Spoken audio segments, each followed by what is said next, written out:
If you don't get out quick, I'll kill you all. Have you ever heard of that one upperclassman that everyone fears? A walking, talking rumor that you never want to run into in the hallway. And then there's Kurose, a kind-hearted first-year health committee member who's too shy to stand up for himself. But his high school life is about to take a very, very strange turn. Because he's about to have a run-in with his school's most terrifying legend, Haimiya-Senpai. She's intimidating, she's scary, and she glares at everybody. But here's the secret. For some reason, she's only kind to him. From patching up a scraped hand with a cute bandage, to sharing after-school cleaning duties, and constant, hilarious misunderstandings, Kurose is caught in a whirlwind of confusion. Is she the scary delinquent everyone says she is? Or is she the sweet, caring girl that only he gets to see? She's a mystery wrapped in a terrifying reputation, and he's the only one who might be able to solve it. What's the secret behind the scariest girl in school? Find out in this hilarious and heartwarming story. And don't forget to like and subscribe to the channel. Now, let's get straight into the video. In the halls of a certain high school, there was a senior named Haimiya who was feared by the entire student body. Meanwhile, a first-year student named Kurose, known for his timid personality, found himself burdened with the infirmary cleaning duty yet again, left behind by his classmates. As other students teased him for being too reliable and unable to refuse, Kurose silently wished he had the courage to stand up for himself. Just as he was feeling down, a curtain in the infirmary was suddenly pulled aside. A girl sitting on the infirmary bed tells the group that they have been acting too noisy. The girl glares intensely and tells them all to get out before she kills them. The other boys scream in terror and apologize as they flee the room, leaving a shocked Kurose behind. This is the senior from the rumors, Haimiya-Senpai, who is known for being extremely scary. She sits on the bed and scratches at her hand. Haimiya-Senpai frequently skips class to stay in the nurse's office. Because Kurose is on the health committee, he often has the chance to be around her. Haimiya-Senpai suddenly gives Kurose a bright smile and waves, asking if he was forced into doing the cleaning again. Kurose becomes flustered and finds it hard to process the fact that she is actually nice to him. Haimiya-Senpai leans in close and stares at Kurose, asking him what is wrong. Kurose collapses to the floor and shouts that he cannot take it anymore. Haimiya-Senpai asks if he is all right. Haimiya-Senpai gets even closer to check on him while Kurose reacts with surprise. She asks if he is feeling sick while Kurose thinks to himself about how good the situation feels. Kurose considers once more how his senior is regarded as the scariest person at the high school. Haimiya-Senpai offers to help Kurose with the cleaning so they can finish up quickly. Kurose reflects on how she helped him the day before as well. He begins to doubt the rumors about her being a scary person because of how kind she is to him. On the way to school the next morning, Kurose walks behind a group of rowdy students. He is annoyed that they are being so loud early in the day. A foot steps firmly onto the pavement nearby. Haimiya-Senpai glares at the group of boys and tells them they are in her way. She demands that they stop taking up the entire space on the path.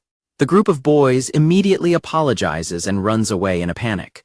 Kurose watches them flee and decides to take back what he said earlier, concluding that Haimiya-Senpai is actually super scary. Haimiya-Senpai stands still as her reputation precedes her. Haimiya-Senpai suddenly notices Kurose and her face brightens with a smile. She waves and asks him if he wants to walk to school together. Kurose is shocked by the sudden change in her attitude and nervously agrees. The two walk together, but Kurose is bothered by the fact that everyone is staring at them. He feels that Haimiya-Senpai stands out too much and thinks it is weird that they are walking together when they usually only talk in the infirmary. Nervous and blushing, Kurose eventually shouts out a question, asking Haimiya-Senpai why she is being so kind to him. He is certain there must be some kind of misunderstanding. Haimiya-Senpai pauses and looks back at him with a slight smile. She asks him what he thinks the reason is. Kurose is stunned into silence, wondering if she might actually have romantic feelings for him. Haimiya-Senpai watches him with a knowing look and giggles. Haimiya-Senpai cheerfully reveals the real reason, explaining that it is simply because she always sees him working hard on the infirmary cleaning duties. Kurose feels a mix of relief and disappointment at her answer. Haimiya-Senpai starts walking again and tells him to hurry up because the school chime is going to ring soon. Kurose tries to stay positive and tells himself he is glad he worked hard as a health committee member. He acknowledges that he has basically been doing all the committee work alone since starting high school. Haimiya-Senpai stops to point out a cat sitting on the sidewalk. Kurose considers once more how strange it is that the school's scariest senior is so friendly toward him. While Kurose is walking, a couple of other students run past him to look at the cat, accidentally knocking him down. Haimiya-Senpai notices the fall and asks if he is okay. Haimiya-Senpai reaches out and grabs one of the boys who bumped into Kurose. The boys wave dismissively and offer a shallow apology, saying they are in a hurry. Haimiya-Senpai intimidates the boy she caught, telling him he was the one who bumped into Kurose and demanding he apologize properly. The boys are terrified and apologize profusely, promising to be more careful from now on. Kurose thinks to himself that Haimiya-Senpai is definitely as scary as the rumors say. The boys run away as fast as they can. Haimiya-Senpai turns back to Kurose and asks if he is okay or if he got hurt. Kurose laughs nervously and apologizes for making her worry about him. Haimiya-Senpai notices that Kurose's hand is bleeding a little from where he scraped it. She points out a nearby park and says they should go there to wash it. Kurose is surprised by the injury. At the park, Kurose washes his hand at a water fountain while Haimiya-Senpai finds some bandages. She tells him to sit down on a bench for a moment. Haimiya-Senpai comments that the scrape looks painful as she carefully tends to Kurose's hand. Kurose becomes extremely flustered because her face is so close to his and her hands feel soft. Haimiya-Senpai finishes applying the bandage and tells Kurose it should be fine now. Kurose continues to watch her, still feeling nervous. Haimiya-Senpai asks if it still hurts, but Kurose quickly insists that he is fine. He is internally overwhelmed by the experience of being so close to her. Kurose looks down at the bandage Haimiya-Senpai gave him and notices that it has a cute cat pattern on it. When they finally arrive at the school gate, a bald teacher is waiting for them. He notes that they are 15 minutes late and asks if they have already let their guard down since the new semester started. Kurose tries to explain that there was a reason for the delay, but the teacher refuses to listen to excuses. Both students stand silently as they get scolded. The teacher tells them off for coming to school together like a couple and being late. Haimiya-Senpai reacts with a cold, angry glare toward him. Haimiya-Senpai smiles and sarcastically tells the teacher that his head was so bright she couldn't hear what he was saying. The teacher gets angry at being called shiny-headed. The teacher orders both of them to stay after school for cleaning duty as punishment. Kurose feels responsible for the situation and apologizes to Haimiya-Senpai, but she tells him not to worry. Kurose is impressed that she was not intimidated by the teacher at all. Haimiya-Senpai begins to speak as she looks back toward Kurose. Haimiya-Senpai gives Kurose a warm smile and tells him that walking to school together was fun, so the punishment makes them even. Kurose blushes while looking at his senior. He thinks that she is exactly as he expected. He concludes his thought by deciding that Haimiya-Senpai is both scary and cute. Haimiya-Senpai greets the teacher cheerfully, but he is still frustrated by her previous comments about his bald head. She playfully claims she was only talking about the sun being too bright today. The two arrive at the school pool in their gym uniforms for detention. Kurose initially feels guilty about the punishment until he catches sight of Haimiya-Senpai in her athletic gear. Kurose suddenly decides that getting detention was a great outcome. Haimiya-Senpai tells him to stop dawdling and start cleaning, and he replies nervously. Kurose tries to compose himself, reminding himself that she is only in this mess because of him. He worries that she might actually be upset about the manual labor. Haimiya-Senpai calls out to Kurose while holding a cleaning brush. He answers her with a start. She gives him a gentle smile and mentions that spending time like this might not be such a bad thing after all. Blushing, Kurose shouts that he is having fun as well. Haimiya-Senpai laughs and Kurose feels relieved that she isn't angry with him. Kurose hopes this is an opportunity for them to get closer. He realizes how little he knows about her and wants to learn more about her interests. A group of other students suddenly arrives at the pool area. They complain about the chore and decide to play around instead of working. The newcomers begin shouting and splashing water everywhere. Kurose's mood drops as he realizes his private time with Haimiya-Senpai has been interrupted. Kurose points out to Haimiya-Senpai that they have company. She remains silent, crouching on the ground. Haimiya-Senpai gives off a dark, intimidating aura while glaring at the rowdy group. Kurose realizes she is actually furious. Kurose tries to de-escalate the situation by suggesting they ignore the others and focus on their own work. Haimiya-Senpai dismisses his suggestion. Kurose is shocked when Haimiya-Senpai rejects his suggestion to just ignore the rowdy group. Kurose panics and wonders if she actually preferred it when they were alone while Haimiya-Senpai starts to explain her reasoning. A large splash of water suddenly hits Haimiya-Senpai directly in the face. The group of boys who were playing around realize they splashed her and freeze in terror. A soaked Haimiya-Senpai tells the boys that she is going to beat them to a pulp. The group runs away while shouting apologies, leaving Kurose to reflect on how scary his senior still is. Haimiya-Senpai looks at her phone's reflection and complains that her makeup is ruined, leading Kurose to think that being a girl seems tough. The boys finish their cleaning at high speed and leave while Kurose and Haimiya-Senpai lament their misfortune. Haimiya-Senpai complains about her soaked hair and clothes, threatening a legal case for emotional distress. Kurose thinks she sounds completely serious. Haimiya-Senpai decides to move on and ties her hair back to get ready to work. She stands in her white t-shirt and tells Kurose it is time to switch gears and start cleaning. Kurose realizes that her wet white shirt has become see-through and panics. Kurose looks away in a cold sweat, terrified that he will be in trouble if she notices him looking. Kurose offers Haimiya-Senpai his own jacket to wear. She is confused at first but then realizes why he is offering it. Haimiya-Senpai smiles and thanks him for being considerate, telling him that his gesture was cool. Haimiya-Senpai suggests they finish up the cleaning quickly. Kurose feels relieved that things are okay for now while she mentions that her clothes are a bit damp from sweat. Haimiya-Senpai asks Kurose to go grab a bucket. He agrees immediately, happy that he is finally alone with her. Kurose wonders what Haimiya-Senpai was upset about earlier when she said that something wasn't right. Seeing how cute she is acting, he dashes toward her. Kurose asks Haimiya-Senpai what she was trying to say to him before the water splashed on her. Haimiya-Senpai pulls up her jacket collar to hide her face and tells him that it is still a secret. Kurose begs her to tell him, but she tells him to hurry up and finish. She uses a mop to push him away while he continues to ask. The two of them continue to work on mopping the floor together. Haimiya-Senpai accidentally sprays Kurose with a hose and starts laughing while he reacts to the water.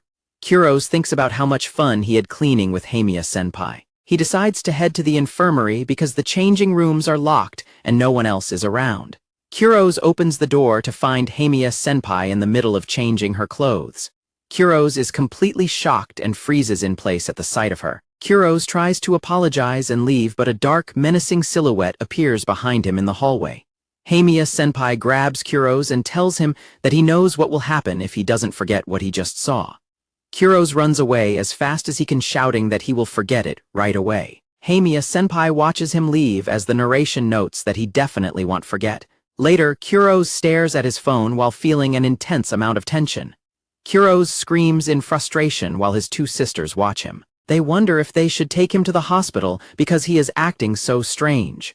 While walking through school, Kurose struggles to forget an incident from the previous day. He feels conflicted about how to act when he next sees Haimiya-Senpai. Kurose continues down the hallway feeling nervous and unsure of himself. Kurose spots Haimiya-Senpai approaching and tries to hype himself up to give her a simple greeting. He notes that she looks as intimidating as ever in her hoodie. As they pass each other, Kurose attempts to say good afternoon. Haimiya-Senpai walks straight past him without saying a word or looking up. Kurose stops in his tracks, completely confused by the lack of a response. Kurose realizes he has been ignored and watches her walk up the stairs. He feels crushed by the interaction. Kurose panics and drops his papers, convinced that things are at their worst. He is certain that she is angry about what happened the day before. He thinks back to a recent time when she was smiling and friendly toward him, making him believe they were getting closer. During class, Kurose mopes at his desk. He concludes that there must be some kind of misunderstanding between them. Kurose tells himself that he is just a health committee member with no real connection to her. He remembers a time in the infirmary when she asked him why he thought she was being nice to him. Kurose decides that he needs to properly apologize to her for making her feel uncomfortable regardless of her current opinion of him. Kurose heads to the nurse's office expecting to find her there. He reaches out and begins to slide the door open. Kurose enters the infirmary and sees Haimiya-Senpai sitting on the couch. He stops and prepares himself to speak.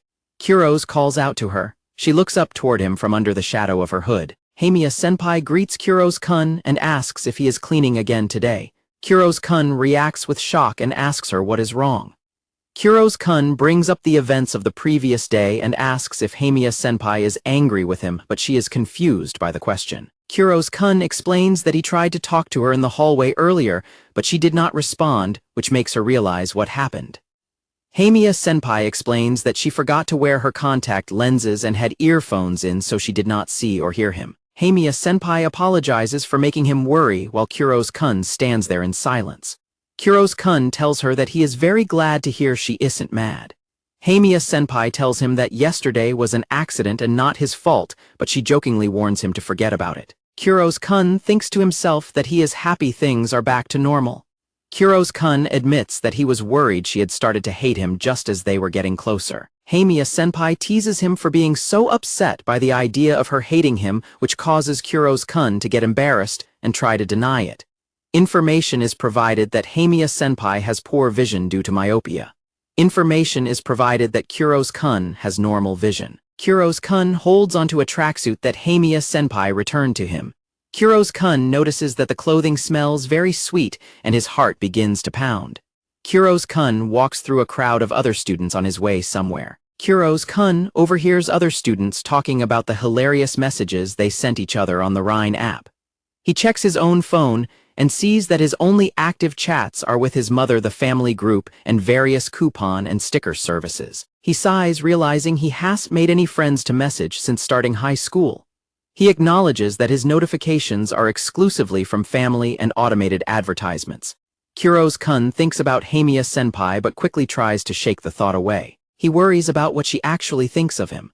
The prospect of asking for her contact information makes him feel incredibly flustered and nervous. He wonders what kind of texts she would even send and imagines her having a stunned negative reaction if he were to ask for her info. He envisions several worst-case scenarios, including receiving a cold one-word response being left on read or being blocked entirely. Kurose-kun dejectedly concludes that these harsh outcomes are actually quite possible when dealing with Haimiya-Senpai. Haimiya-Senpai suddenly appears behind him and asks if he wants to walk together. The surprise causes Kurose-kun to jump and shout in shock. As they walk side by side, Kurose-kun wonders why she always seems to show up exactly when he is thinking about her. Haimiya-Senpai shows him something funny on her phone. Kurose-kun realizes she definitely doesn't hate him, though he still feels awkward about their recent encounter in the changing room. He tries to work up his courage to ask for her contact info, telling himself that they are acquaintances and such a request is perfectly normal. Before he can say anything, Haimiya-Senpai holds out her phone and asks if he wants to exchange Rhine details with her. Kurose-kun is stunned into silence, which causes Haimiya-Senpai to glare and ask if he doesn't want to. He frantically denies it and tries to clear up the misunderstanding. Haimiya-Senpai explains that she had wanted to get his contact info after they cleaned the pool together, but he had run away too fast. Kurose-kun panics, wondering if she can sense his thoughts. She tells him that because they are friends, it is only natural for them to exchange contact info. Kurose-kun is overwhelmed with happiness at being called her friend. Kurose and Haimiya finish exchanging their contact information on their phones. Kurose realizes he successfully traded info with his senpai while she laughs at the fact that he doesn't have a profile picture. Kurose looks at his phone and sees that her first name is Mio. Kurose excitedly exclaims that his senpai's name is Mio. Kurose tells Mio that he is happy to have finally learned her first name. Mio reacts to his words with a heavy blush and a shocked expression. Mio smacks Kurose and tells him to hurry up and walk while he wonders why she hit him. Kurose receives a message from Mio containing a bunny sticker. At home, Kurose giggles at his phone while his family members watch from a distance and suggest he should go to a hospital. Back at school, Kurose walks through the hallway and hears other students gossiping about Haimiya. Kurose stops in his tracks when he hears a rumor that someone saw Haimiya smoking. Kurose is shocked by the claim while the other students continue to talk about how the rumor might be possible. Kurose walks past the infirmary feeling worried and finds it hard to believe that Haimiya would be a delinquent. Kurose enters the infirmary to ask the nurse if Haimiya has been there, and the nurse tells him that Mio is currently in the courtyard. Kurose walks away from the nurse's office thinking the smoking rumor is baseless, just as a door starts to slide open behind him. Kurose spots his senpai sitting alone with a white stick in her mouth. Senpai sits quietly while holding a small box and biting down on the stick. Kurose panics because he thinks she is smoking a cigarette. Senpai notices Kurose and calls out to him. She reaches out with the box and asks if he wants to have some. Kurose realizes it is just ramune candy. Senpai explains that she likes them because they are crunchy and look like the real thing. Kurose tells her about the rumors he heard regarding her smoking. She admits that the candy makes it easy for people to get the wrong idea. She explains that she gets all kinds of rumors and does not really care what people say. Kurose tells her he is glad she is not actually smoking. She smiles at his concern. She teases him by asking what he would have done if the rumors were true. She laughs and says it was just a joke while Kurose remains flustered. A woman dressed as a maid stands next to information about supporting the translation team. Koi fish swim in the pond and munch on food. Kurose asks her if she is a big fan of the koi fish since she is always feeding them. She says she does not particularly like them but finds herself wondering what they are thinking about. Senpai wonders aloud what the koi would taste like, which strikes both the fish and Kurose with terror. A long silence follows as the koi swims away, leaving the two of them in an incredibly awkward atmosphere. While Senpai sits quietly, Kurose decides that he needs to find a way to be useful to her. Kurose quickly uses his phone to search for information on what koi fish taste like. He tells Senpai that koi is actually a delicious white fish often used in miso soup or simmered dishes if the smell is removed correctly. Senpai recoils in shock and tells him she was only joking and really did not want to know that information. She complains that her jokes never seem to land with him, while he realizes her style of teasing is far too advanced for him to handle. Senpai continues her routine of feeding the koi in the pond behind the infirmary. Back at home, Kurose's eldest sister Sora bursts into his room and asks if he is free this coming Sunday. Sora offers him movie tickets that would otherwise go to waste and ignores his suggestion to ask their sister Yumi instead. She explains that Yumi is busy with club activities on Sunday unlike him.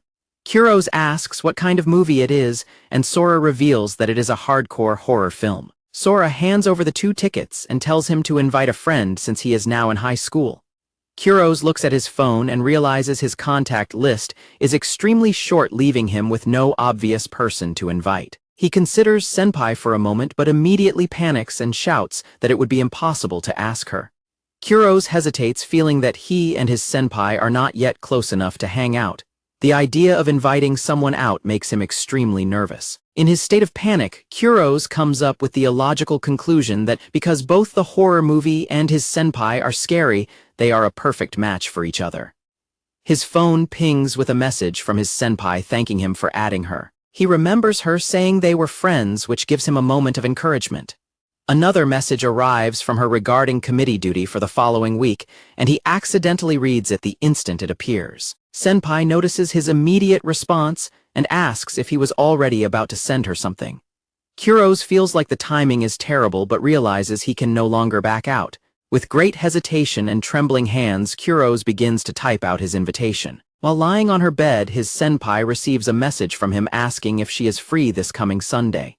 They exchange several messages where Kurose nervously asks about her interest in horror movies and mentions the extra ticket. Senpai teases him for asking about her schedule while he frantically denies any deeper meaning. Senpai sends a message confirming that she is free and agrees to go to the movie with him. Kurose is stunned that she said yes and quickly sends a reply thanking her, telling her he will send more details later. In his room, Kurose feels a sudden wave of gratitude toward his older sister for giving him the tickets. Senpai lies on her bed among her stuffed animals, staring at the conversation on her phone. She holds her phone close to her face, looking flustered and wondering if he was actually serious. Her stuffed bunny toys sit on the bed as it is confirmed that the two of them will be going out together for their next meeting. Later that same night, Kurose watches his 2 sisters from a distance as they relax in the living room. Kurose approaches his sisters in the living room and asks Sora to help him pick out an outfit for Sunday. Sora and Yumi both react with extreme shock as they realize he is planning to go out with a girl. Sora excitedly promises to help him while Kurose tries to tell his sisters that the outing is not what they think it is. Sora makes a joke about bringing protection, which causes Kurose to get flustered and call her the worst. She tells him to be serious and trust her to handle his look. Sora asks what he was originally planning to wear, and Kurose asks her not to make fun of him before he reveals it. Kurose presents his original choice of clothes, which leaves his sisters looking disappointed. Sora admits that it was a very good idea for him to ask them for help. Sora mentions that as a beauty school student, she will also cut and style his hair and teach him how to set it himself. Sora holds his face and tells him that he is cute just like her, so he needs to go with confidence, but adds that she has one more piece of advice. Sora explains that when a girl goes out to meet someone, she puts a massive amount of time and effort into her hair, makeup, and clothes. She advises him that if he thinks the girl is cute, he should not be embarrassed and should tell her directly. Sora then mocks him by saying she does not think he is actually capable of giving such a compliment, and Kurose reluctantly agrees with her assessment. Kurose thanks his sister for the help and heads to bed, though he finds himself becoming increasingly nervous. On Sunday, Kurose arrives at the meeting spot 30 minutes early with his hair styled, reviewing a list of dating tips provided by Sora. While waiting, Kurose wonders what kind of outfit Senpai will choose to wear before someone suddenly taps him on the shoulder. Senpai arrives at the meeting spot waving and calling out to him. Kurose is completely stunned by his senpai's appearance and can only think about how incredibly cute she looks in her casual outfit. Senpai points out that he arrived 20 minutes before their meeting time, and he stammers while trying to explain his early arrival. She admits that she also arrived quite early because she got the train schedule wrong, which helps ease his initial nerves. She suggests that they start heading toward their destination and tells him that she is genuinely looking forward to today. Kurose nervously follows her, still overwhelmed by the fact that they are actually going on a date together. As they walk through the busy city, Kurose steals glances at his senpai, feeling the weight of the situation. He checks his sister's list of dating tips on his phone and feels insecure about walking next to someone as mature and beautiful as her, but he resolves to try hard to keep the conversation going. Kurose attempts to break the silence by asking if she usually watches movies, but the atmosphere remains somewhat heavy as she remains silent. He asks if she goes out on her days off, and she briefly explains that she mostly stays at home, making him realize the conversation is struggling to take off. While riding the escalator, Kurose worries about the lack of flow in their talk, even though she mentions again that she is looking forward to the film. He gets increasingly anxious as he realizes the conversation is not lively at all and fears that the date is going poorly. They arrive at the theater lobby and wait among the crowds of people near the concession stands and entrance to the screens. Senpai abruptly says she is going to the restroom, leaving him behind with a vibe that he finds intensely scary and intimidating. Kurose panics in the middle of the theater, wondering if he did something wrong or if she never actually wanted to come with him in the first place. Inside the dark theater, Kurose is too distracted by his senpai's continued silence to focus on the horror movie playing on the screen. Kurose watches a terrifying clown appear on the screen and realizes that the movie is actually quite scary. He hears a rattling sound and notices that something is shaking violently right next to him. He looks over to see his senpai trembling and making strange stuttering noises in her seat. Senpai suddenly grabs his arm with a tight grip, making him realize that she is actually terrible with horror movies. She admits to him that the film is proving to be far too much for her to handle. Kurose asks if they should just leave the theater now, and she quickly agrees to go. The two of them make a hasty exit from the cinema in the middle of the screening. Outside, a defeated senpai apologizes for the interruption and offers to pay for the ticket, while Kurose insists it is fine and apologizes for not knowing her weakness. Kurose asks her why she even bothered to come today if she knew the genre would be such a problem for her. Senpai turns away with a blush and admits that she simply wanted to come, then asks if that is a problem for him. Kurose gets incredibly flustered and yells that he is also very glad she decided to come out with him today. Senpai explains that she was probably acting down and quiet earlier because she was already feeling scared of the movie. She asks if he would still like to hang out after this, and he eagerly agrees while privately thinking that her fear of horror is unexpected and cute. As they walk, they decide to head to an arcade to look for plushies before Kurose tells her he needs to use the restroom and asks if she will be okay waiting. Inside the restroom, Kurose splashes cold water on his face in front of the mirror to try and settle his nerves. Kurose thinks about how much fun he is having despite everything that happened and notes that his senpai has a completely different vibe than usual today. He looks at the dating advice on his phone and realizes that giving her a compliment is going to be a very difficult task. He steps out of the restroom only to see her in trouble. Two strangers are harassing his senpai and demanding her social media information while she tells them to shut up and leave her alone. Kurose reminds himself that she is incredibly beautiful and likely deals with this often, but he knows he has to step in and help her. The two men continue to pester her, insisting that she just give them her Instagram handle. Senpai glares at them with an intense expression and asks why she should have to talk to strangers telling them to get lost. The men are taken aback by her harsh response while Kurose watches from a distance, thinking about how scary she can be. The men's attitude turns aggressive as one of them grabs her shoulder and asks if she is looking down on them. She tells him not to touch her, and Kurose realizes the situation has become dangerous. Kurose's legs shake with fear, and he struggles to make himself move despite knowing he needs to intervene. He notices his senpai is also trembling slightly and decides that he absolutely must call out to her right now. Kurose suddenly rushes over and shouts at the men, demanding to know why they are touching her. Senpai looks at him with a stunned expression, completely surprised by his bold intervention. The two men mock him and laugh, asking if he is her little brother, while Kurose glares at them with frustration. Kurose grabs his senpai's hand and tells her that they are going to run away together on the count of 3. He counts down, and they both bolt away as fast as they can, leaving the two harassers behind in the hallway. The man who was harassing her scoffs and says he did not need her social media handle anyway. He shouts a harsh insult at her as they walk away, claiming he only wanted her body and calling her names. Kurose stops in his tracks and repeats the insult to himself, while Senpai looks back at him in confusion. Kurose yells back at the men, telling them that using abusive language just because they got rejected is incredibly lame. Senpai and the two men stare at him in total shock as he continues to shout. Kurose tells Senpai that he was pissed off by what they said and felt he had to stand his ground just like she does. Senpai screams back at the men, calling them morons and asking who they are calling ugly, while Kurose finds her anger very intense. She smiles at Kurose and notes that he has to say at least that much in such a situation. They decide to leave the area quickly before the men have a chance to chase after them. The two of them break into a sprint across the building floor. They continue running together while sharing a laugh about the chaotic situation. They eventually reach a quiet hallway with benches and take a moment to rest. Kurose asks if she is okay since those men were touching her, and she assures him she is fine. Kurose expresses his lingering anger toward the men, while Senpai notes that they really told them off and says she feels like he has been saving her all day.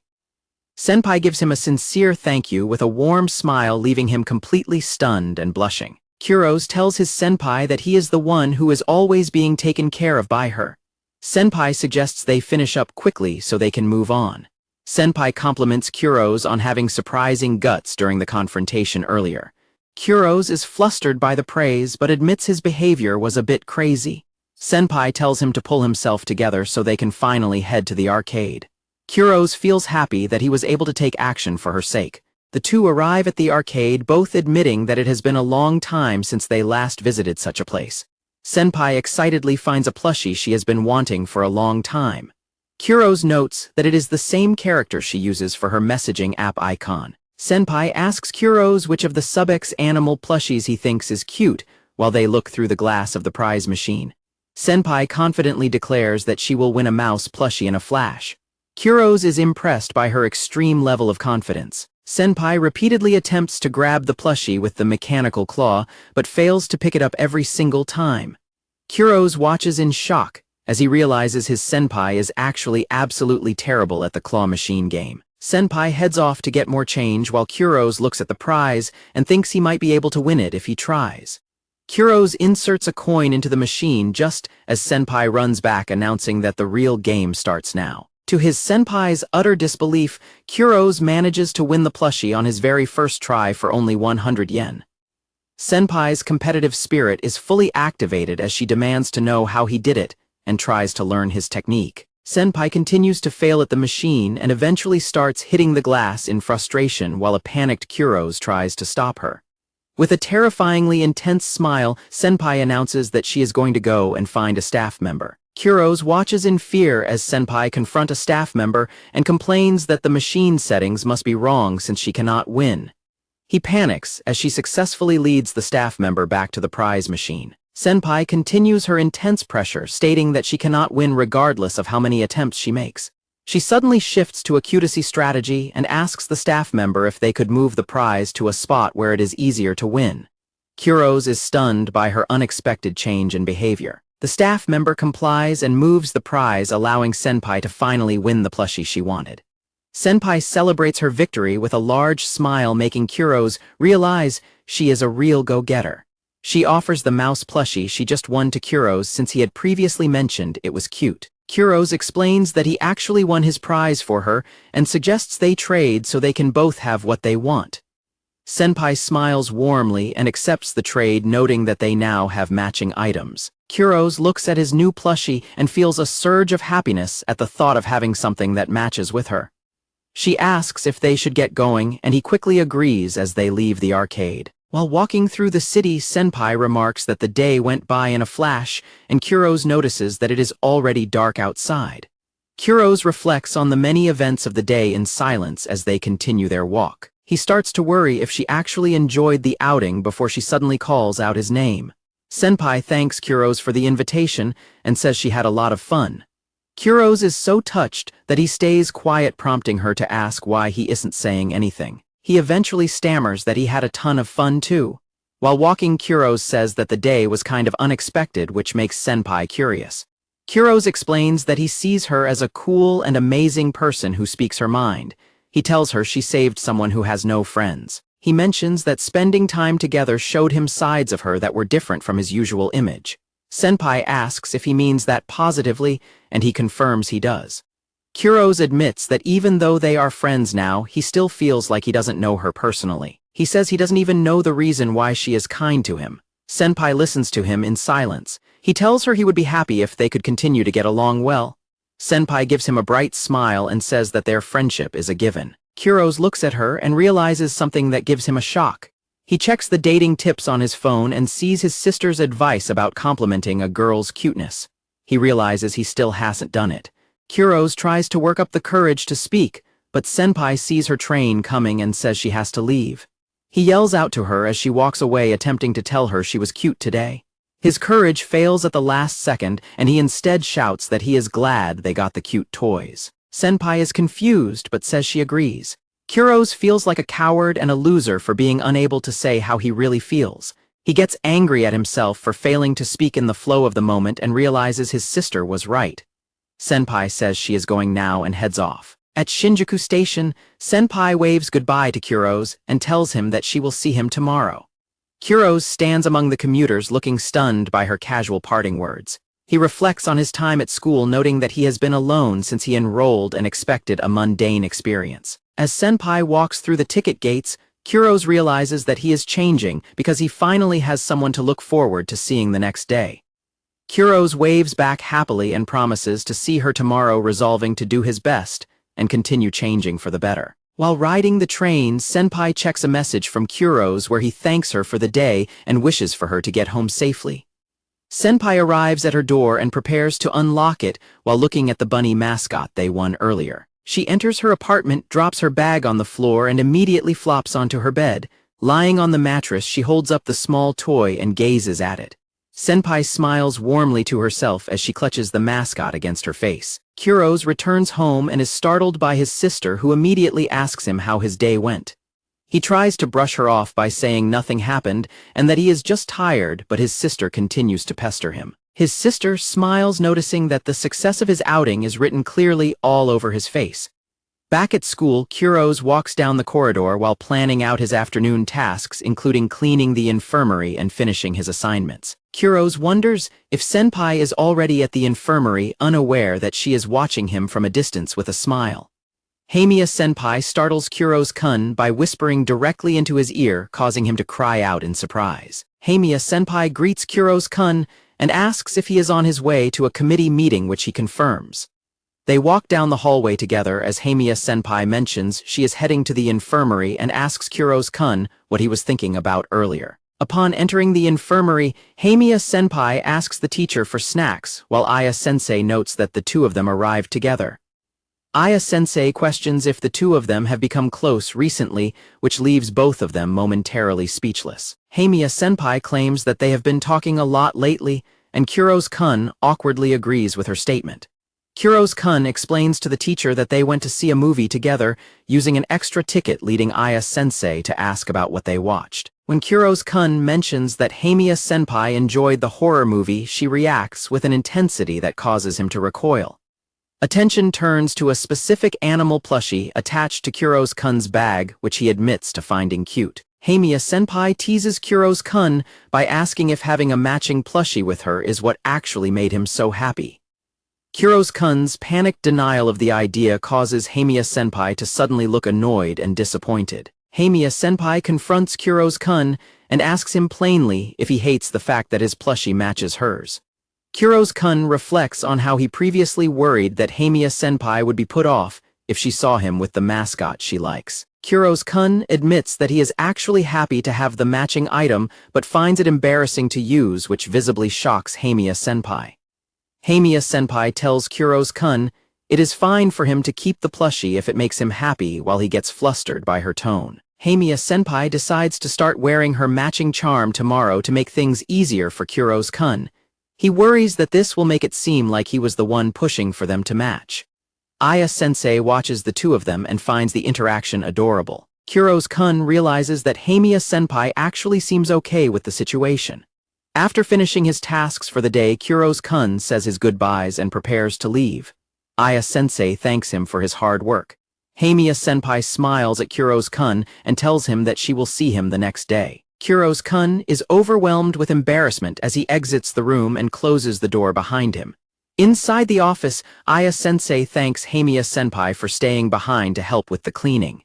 Haimiya-Senpai mentions that she will be leaving shortly as well. Aya-sensei points out that Haimiya-Senpai seems much happier at school lately. Haimiya-Senpai quickly claims that the teacher is completely mistaken. Haimiya-Senpai decides to head home immediately to avoid any more teasing. Aya-sensei watches her go, noticing the rabbit charm already hanging from her bag. Haimiya-Senpai runs down the school hallway in a good mood. Aya-sensei thinks to herself how cute it is that her student cannot be honest about her feelings. Early the next morning, an alarm goes off at 6:20. A hand reaches out to snooze the phone. Haimiya-Senpai sits up in bed and rubs the sleep from her eyes. She walks across her apartment while complaining about how tired she feels. During breakfast, she eats a piece of toast and pours herself some coffee into a mug featuring the same rabbit character. She goes through her morning beauty routine by curling her hair and putting in her contact lenses. After putting on her uniform and shoes, Haimiya-Senpai announces that she is leaving for the day. A girl stands on a crowded train while looking at her phone. A woman nearby realizes she has a nosebleed and has no tissues to use. The girl notices her distress. The girl reaches out and taps the woman on the shoulder. The girl offers her own handkerchief to the woman. The woman hesitates to take it, but the girl insists she keep it and tells her to take care of herself on the way. The woman uses the cloth and thinks about how cool the girl is. Later, Kurose walks to school while the girl watches him from behind. The girl checks her hair in her phone's reflection and smiles before approaching him. The girl catches up and walks alongside Kurose. She greets Kurose as her senior. He mentions that her face looks red, but she claims it is only because he startled her. Inside a classroom, Kurose panics when he realizes he forgot his math textbook. The teacher tells the class to open to page 24 and calls on Kurose to answer a question. Kurose stammers and struggles to respond because he does not have his book.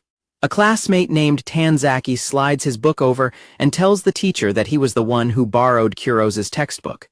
The teacher scolds Tanzaki for the behavior. Kurose thinks about how Tanzaki is a popular athlete in the basketball club who is kind to everyone in the class.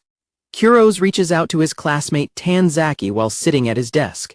He thinks about how different they are since he is a shy loner who usually heads straight home. During their lesson, Kurose whispers to Tanzaki and asks why he lent him a textbook and helped him out. Tanzaki laughs and says he stepped in because Kurose is clearly bad at talking to people.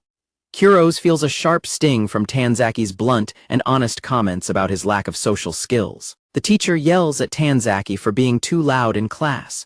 Kurose realizes that while he already knew he was socially awkward, hearing it out loud really hurts. Later on, Tanzaki shouts in frustration because he forgot his wallet and has no lunch. Kurose sits nearby and prepares to eat. Kurose offers one of his rolls to Tanzaki, explaining that he happened to have two. Tanzaki is surprised by the offer. Tanzaki excitedly declares that Kurose is a god and that they are now friends. He suggests that they eat their lunch together. Tanzaki asks if Kurose has anyone he is close with. Kurose thinks of Haimiya but tells Tanzaki that he doesn't have many friends yet. Tanzaki tells Kurose to just call him Toya from now on. Kurose decides that despite his loud personality, Toya is a genuinely good person. As they eat, Toya asks if Kurose knows a second-year student named Haimiya. The question causes Kurose to spray his drink in shock. Kurose frantically asks why Toya is bringing her up. Toya explains that something crazy happened involving her the day before. Toya describes how he was playing basketball with his teammates near the gym when he accidentally hit a girl with the ball. The girl was Haimiya, and she glared at the group while calling them morons and telling them to pay attention. Toya laughs as he recalls how their intimidating club captain was completely silenced by her intense reaction. Tanzaki notes that despite the rumors, he thinks Haimiya might actually be seriously scary after what he witnessed. Haimiya suddenly appears at the door calling for Kurose. Tanzaki is visibly startled while Kurose looks over in surprise. Haimiya explains that the school nurse Aya-chan needs help and she came to get Kurose. Kurose agrees to go immediately. Haimiya tells Kurose to come along with her. Kurose enthusiastically confirms he is ready. Kurose tells Tanzaki he has to leave for a moment and walks out with Haimiya. Tanzaki stays behind. Haimiya glances back over her shoulder with an intense, menacing expression. Tanzaki reacts to her gaze and thinks to himself that she truly is insanely scary. Tanzaki identifies himself as Kurose's best friend and worries that something terrible is currently happening. Tanzaki imagines Haimiya kidnapping a crying Kurose and dragging him away. A note clarifies that this is just his delusion. Tanzaki recalls Haimiya acting aggressively toward others. He worries that a frail person like Kurose cannot handle a senior who even their captain fears. Tanzaki decides he must save Kurose. He has a delusion of Haimiya using Kurose as a footstool while ordering him to buy her bread. Tanzaki finishes his food and sprints out of the room to save his soul friend.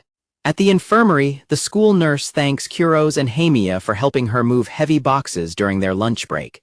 Kurose tells her it is no problem. The nurse offers them a break and provides some secret snacks. Haimiya and Kurose eat the treats together and find them delicious. Tanzaki bursts into the infirmary and loudly asks if Kurose is okay.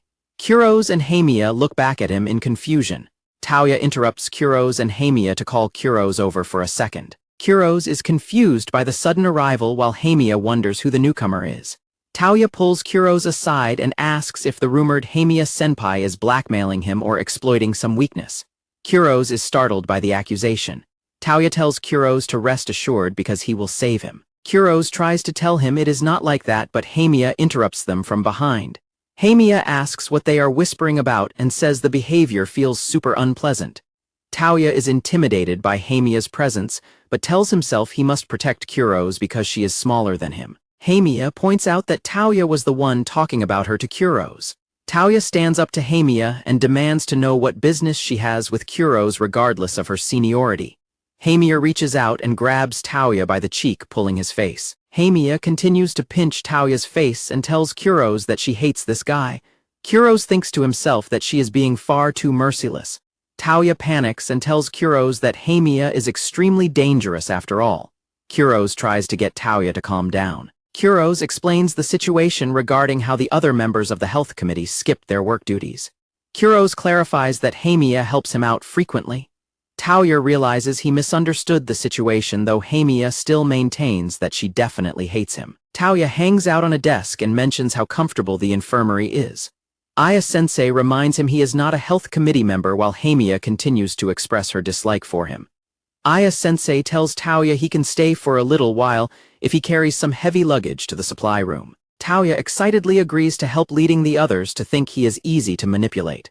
After Taoya leaves, Haimiya says she feels exhausted just from him being around. Kurose asks her about Taoya suddenly showing up and getting involved with him. Kurose notes that today was actually his first time ever speaking to Taoya. Haimiya finds the way Taoya closes the distance with people to be creepy. Kurose tells Haimiya that Taoya is actually a good person at heart and is special because he was the first classmate to become his friend. Haimiya acknowledges that Kurose has finally made a friend, which seems to surprise him. Haimiya teases him by suggesting that he will visit her in the backyard less often now, mockingly acting sad about it.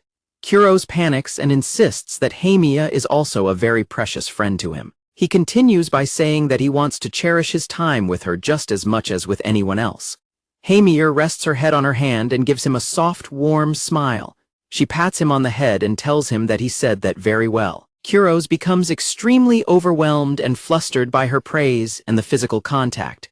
He hides his face and complains to himself about how embarrassing his own words and the head pat were. Taoya suddenly bursts in laughing about a giant cockroach he found in the supply room, which visibly upsets the bug, hating Haimiya.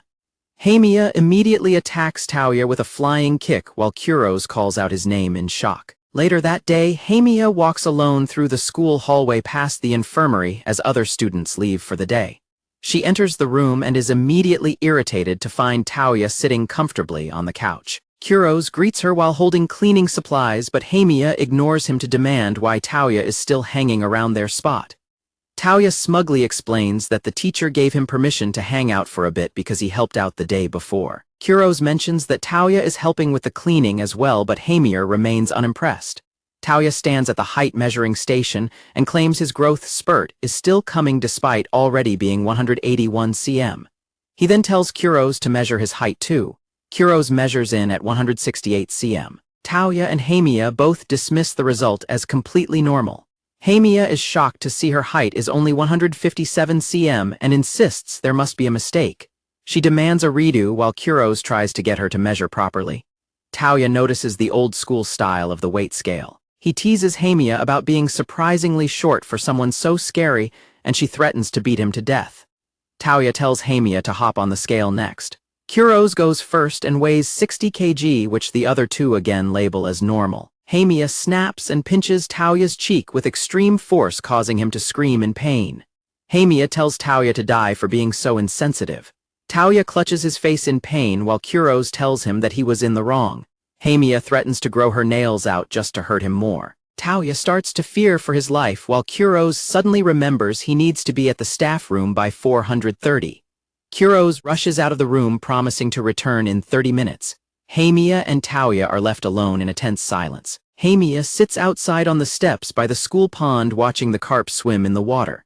Taoya finds Haimiya outside. She lets out a groan of annoyance at his presence and he asks her why she is reacting that way. Taoya tells her that he finished wiping the floor inside. Haimiya remains silent and refuses to look at him. Taoya asks her if she likes carp. Haimiya tells him that she likes them 100 times more than she likes him, and Taoya laughs at the insult. Taoya concludes that Haimiya really does hate him. She tells him that he has a lot of nerve asking her that directly. The girl asks the guy with the headband why he spends time with Kurose-kun, noting that she does not necessarily hate him, but finds it unusual. She wonders if he is plotting something because Kurose told her they only started talking the day before, making their level of familiarity seem strange. He looks at her and says that there is no particular reason for it. He admits there might have been a specific trigger for his interest, but he mainly just wants to get along with him. He recalls watching Kurose clean the classroom more diligently than anyone else, even doing the work of others when no one was around to see it. He remembers a classroom meeting where no one would volunteer for the health committee because of the workload, leaving the class stuck. Kurose eventually raised his hand and offered to take the position if nobody else would do it. The guy noticed that despite his helpful nature, Kurose was always sitting by himself while others socialized. He observed that Kurose did not actually seem to dislike being around other people. He acknowledges that while others call him an idiot and insensitive to the feelings of those around him, he still noticed something about Kurose. He tells her that he can tell Kurose is a very kind person. The girl stares in silence as she remembers Kurose aggressively defending her from someone who was touching her. The guy explains that if they become friends, Kurose will no longer be alone and will be able to have more fun. He smiles and says he is doing this simply because they are classmates, while the girl looks down in silence. She suddenly strikes him across the face as he continues to talk. Haimiya tells Taoya that he actually makes some good points. Taoya is happy until Haimiya says she is taking back the compliment because he is being annoying. Taoya points out that her treatment of him and Kurose is completely different. Taoya teases Haimiya by asking if she and Kurose have a certain kind of vibe going on. Kurose walks through the school looking for Haimiya and Taoya, eventually wondering if they are out in the backyard. In the backyard, Kurose finds Haimiya holding Taoya over a pool of water with a long pole. Taoya screams that he is going to die while Kurose wonders how things ended up like this. Later, Taoya sits in a room laughing at his phone while Kurose mops. Kurose asks him what is going on. Taoya explains that he thinks girls from Hakata are cute, especially when his favorite actress uses their dialect. Taoya gets worked up imagining a girl confessing to him in a dialect while Kurose laughs awkwardly. Kurose says that dialects are not something you can just get, but Taoya thinks they add a lot of personality to a person. Taoya mentions that the Kansai dialect is famous and cool, which causes Kurose to look suddenly concerned. Kurose realizes that if he admits to liking the Kansai dialect, right now it will lead to trouble. Kurose imagines Taoya relentlessly teasing him for having a crush on Haimiya and fears this is exactly what is going to happen. Haimiya walks down the school hallway and approaches the door to the infirmary. Haimiya thinks to herself that it is not like she particularly likes the Kansai dialect or anything. Haimiya stops outside the infirmary door and listens to Taoya and Kurose talking inside. Haimiya walks through the school hallway with a dark, focused expression. Kurose feels relieved to have survived, while Tanzaki tells him there is no need to deny that something is cute. Tanzaki also mentions that Haimiya is not around. In class, Haimiya sits at her desk, dwelling on Kurose's comment about the Kansai dialect not being his thing. Haimiya walks alone, imagining Kurose laughing and saying that the dialect is not cute at all. A note confirms that he never actually said those words. Haimiya broods in the bathtub, recalling Kurose's unfinished thoughts regarding her dialect. The next morning, Kurose spots Haimiya walking ahead of him and runs up to offer a greeting. Haimiya turns around with a wide smile and gives Kurose a polite morning greeting in standard Japanese.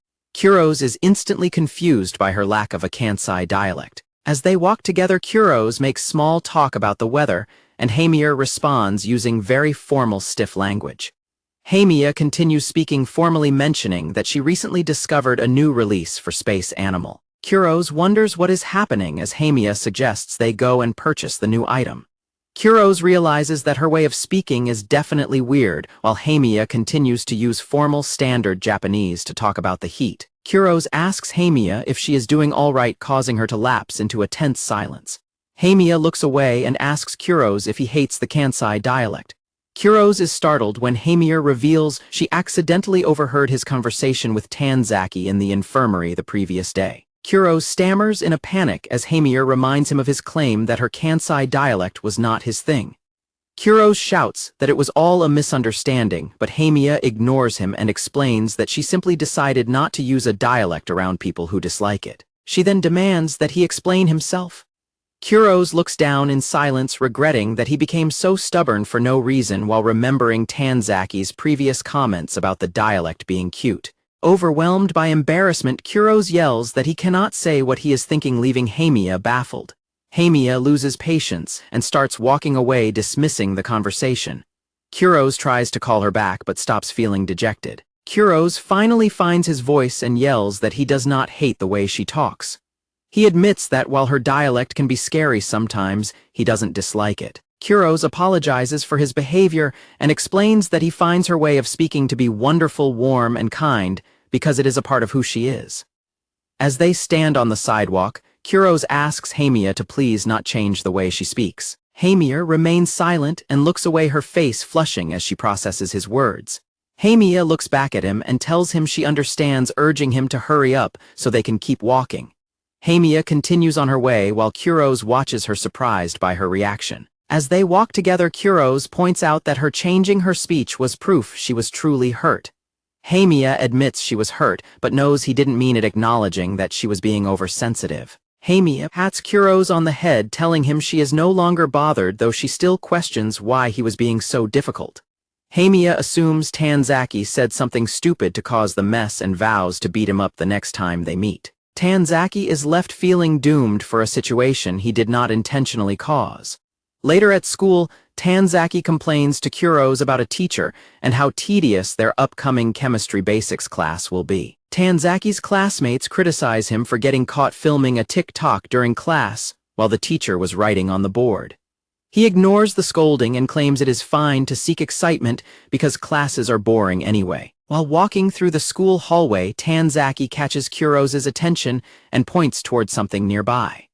Kurose looks over and is immediately shocked to see a group of girls sitting on the stairs, with one of them inadvertently revealing her underwear. Kurose tells Tanzaki that looking is wrong, but Tanzaki argues that it was unavoidable because she was in his direct line of sight and her skirt was too short anyway. Tanzaki laughs at Kurose for having such a hilarious, innocent reaction to the situation. They keep walking as Kurose tells him not to get so excited by himself. Back in the classroom, Kurose sits at his desk looking bored while Tanzaki sleeps through the lesson. As Kurose rests his head on his hand, Haimiya-Senpai begins to flicker across his mind, causing him to blush. Kurose realizes that Haimiya's skirt is also quite short and becomes extremely frustrated with himself for having such thoughts in the middle of puberty. Later that day, Kurose arrives at the school infirmary and slides the door open. Inside, Haimiya greets him from a bed and asks if he is doing the health committee cleaning duty alone again. Kurose stands frozen and flustered by her presence.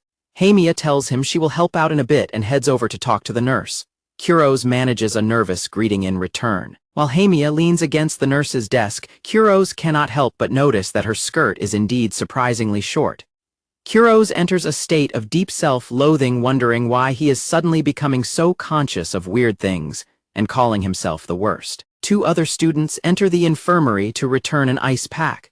One of them notices Haimiya standing at the desk and stares. One of the boys remarks that Haimiya's legs are hot, prompting a panicked Kurose to yell at him to stop before Haimiya does something terrible to him. Kurose panics as he realizes the other students are staring at Haimiya.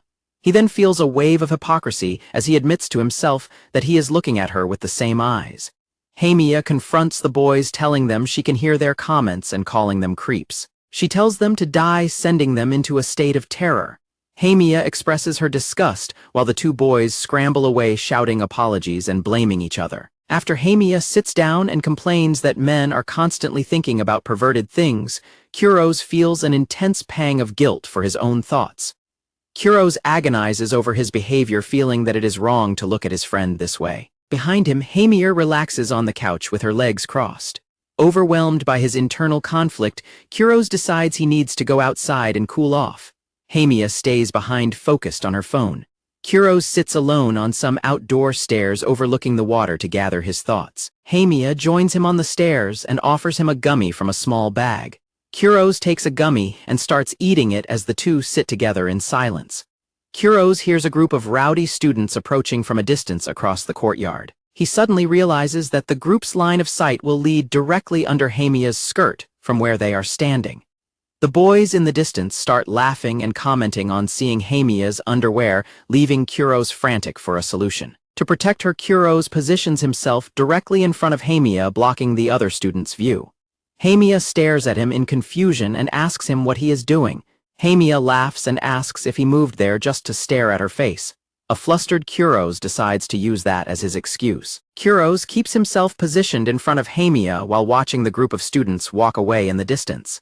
Haimiya demands to know what he is doing and tells him that she is not interested in jokes. A flustered Kurose confesses that he was actually trying to block the other students from seeing her underwear. Haimiya finds his honesty hilarious and bursts into loud laughter. Haimiya tells him he is cute and thanks him for the concern before standing up to explain a specific detail about her clothing.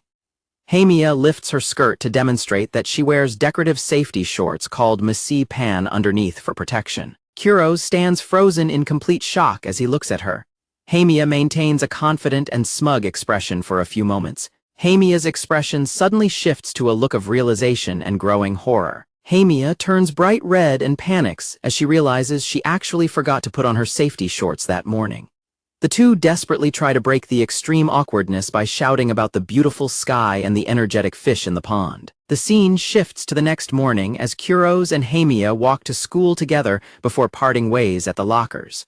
Kurose feels a surge of happiness and accomplishment for being able to walk to school with Haimiya again. As he walks through the hallway, Kurose thinks about how he would eventually like to walk home with her as well. Kurose is stunned to overhear other students gossiping and wondering if he and Haimiya are actually a couple. Kurose overhears the students continuing their gossip, claiming that it is impossible for him to be Haimiya's boyfriend. They suggest that she must be blackmailing him since they consider her a weirdo with a bad reputation. The words weigh heavily on Kurose as he wonders if Haimiya is being insulted specifically because of her association with him. Kurose sits at his desk in a quiet classroom, lost in thought. He reflects on how he used to ignore what others said, but the current rumors are starting to bother him. He recalls Haimiya patting his head and praising him, but the thought of people believing she is blackmailing him feels like they have gone too far. Kurose rests his chin on his desk, hating the idea that Haimiya is being mocked just for being seen with him. He feels like a troubled lamb as he agonizes over the situation. Taoya suddenly appears and greets Kurose, asking him what is going on. Taoya pulls up a chair and asks if Kurose is feeling sick or if something is wrong. Kurose insists that he is fine. Kurose decides to ask Taoya directly if it seems weird to him that he and Haimiya have become so close. Taoya immediately confirms that it is weird and questions why Kurose would even bother asking such an obvious question. Taoya tells Kurose that moping is pointless and advises him to simply ask Haimiya directly what she thinks about the situation. Kurose admits that he wouldn't be this worried if he actually had the courage to ask her something like that. In classroom 2-4, Haimiya sits by herself at her desk, staring off into space with a bored expression. A loud crash echoes through the room as Haimiya's pencil case and supplies spill all over the floor. A few students nearby offer to help Haimiya pick up her things. She thanks them, and the other students realize it is actually the first time they have ever spoken to her. Kurose walks down the hallway with Taoya and looks toward classroom 2-4, identifying it as the room where Haimiya has her classes. Kurose peers into classroom 2-4 and sees Haimiya sitting at a desk and interacting with other students. Haimiya smiles and laughs while talking to one of her classmates.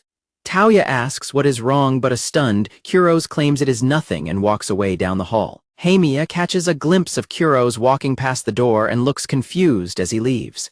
Kurose reflects on the fact that this is the first time he has seen Haimiya when she is not with him or in the infirmary. He worries that, while she has become a special person to him, he might just be one of many ordinary friends from her perspective.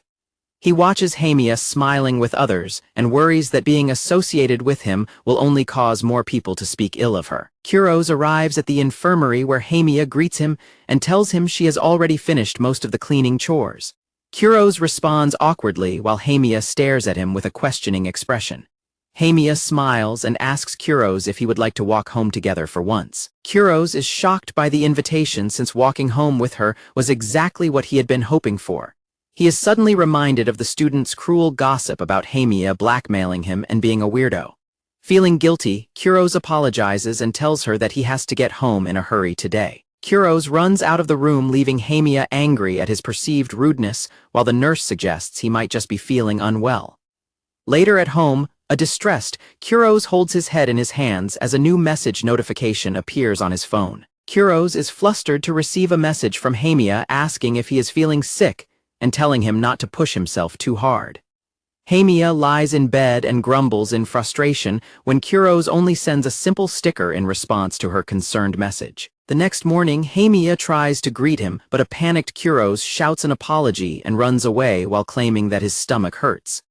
Haimiya wears her hoodie up and attempts to catch Kurose in the hallway, but he continues to turn his back on her and avoid eye contact. Haimiya corners him outside the infirmary and asks if he is free to walk home, causing Kurose to start sweating as he tries to make another excuse.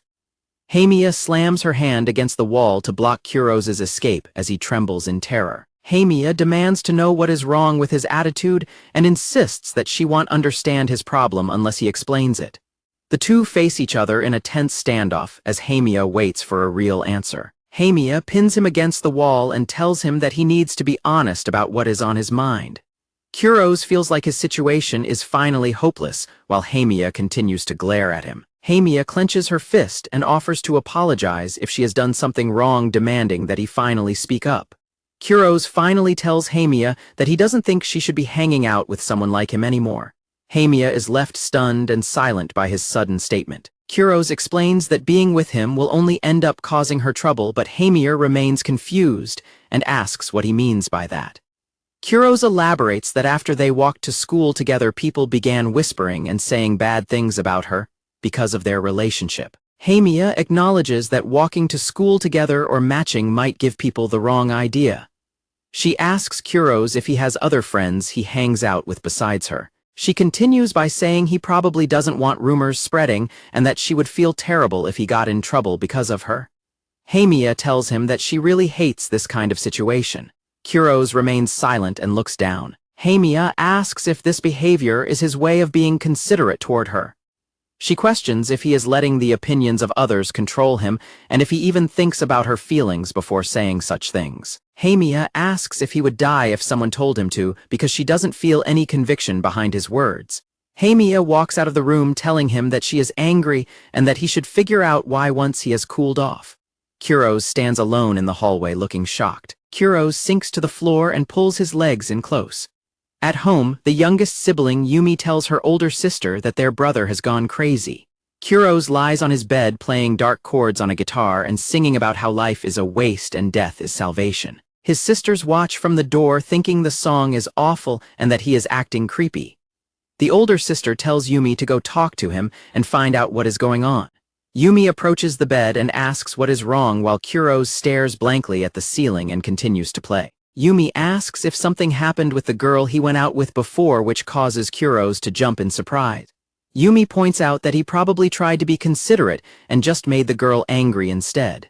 Kurose is startled by how accurately she guessed the situation. Kurose looks away and admits that he thought he was doing the right thing but it just backfired. Yumi lets out a sigh while watching him. Yumi asks him if he remembers when she caught a cold 2 years ago. Kurose is confused about why she is bringing up a time when everyone else was away from the house. In a flashback, Kurose checks on Yumi and tells her that her fever has gone down a bit after taking her medicine.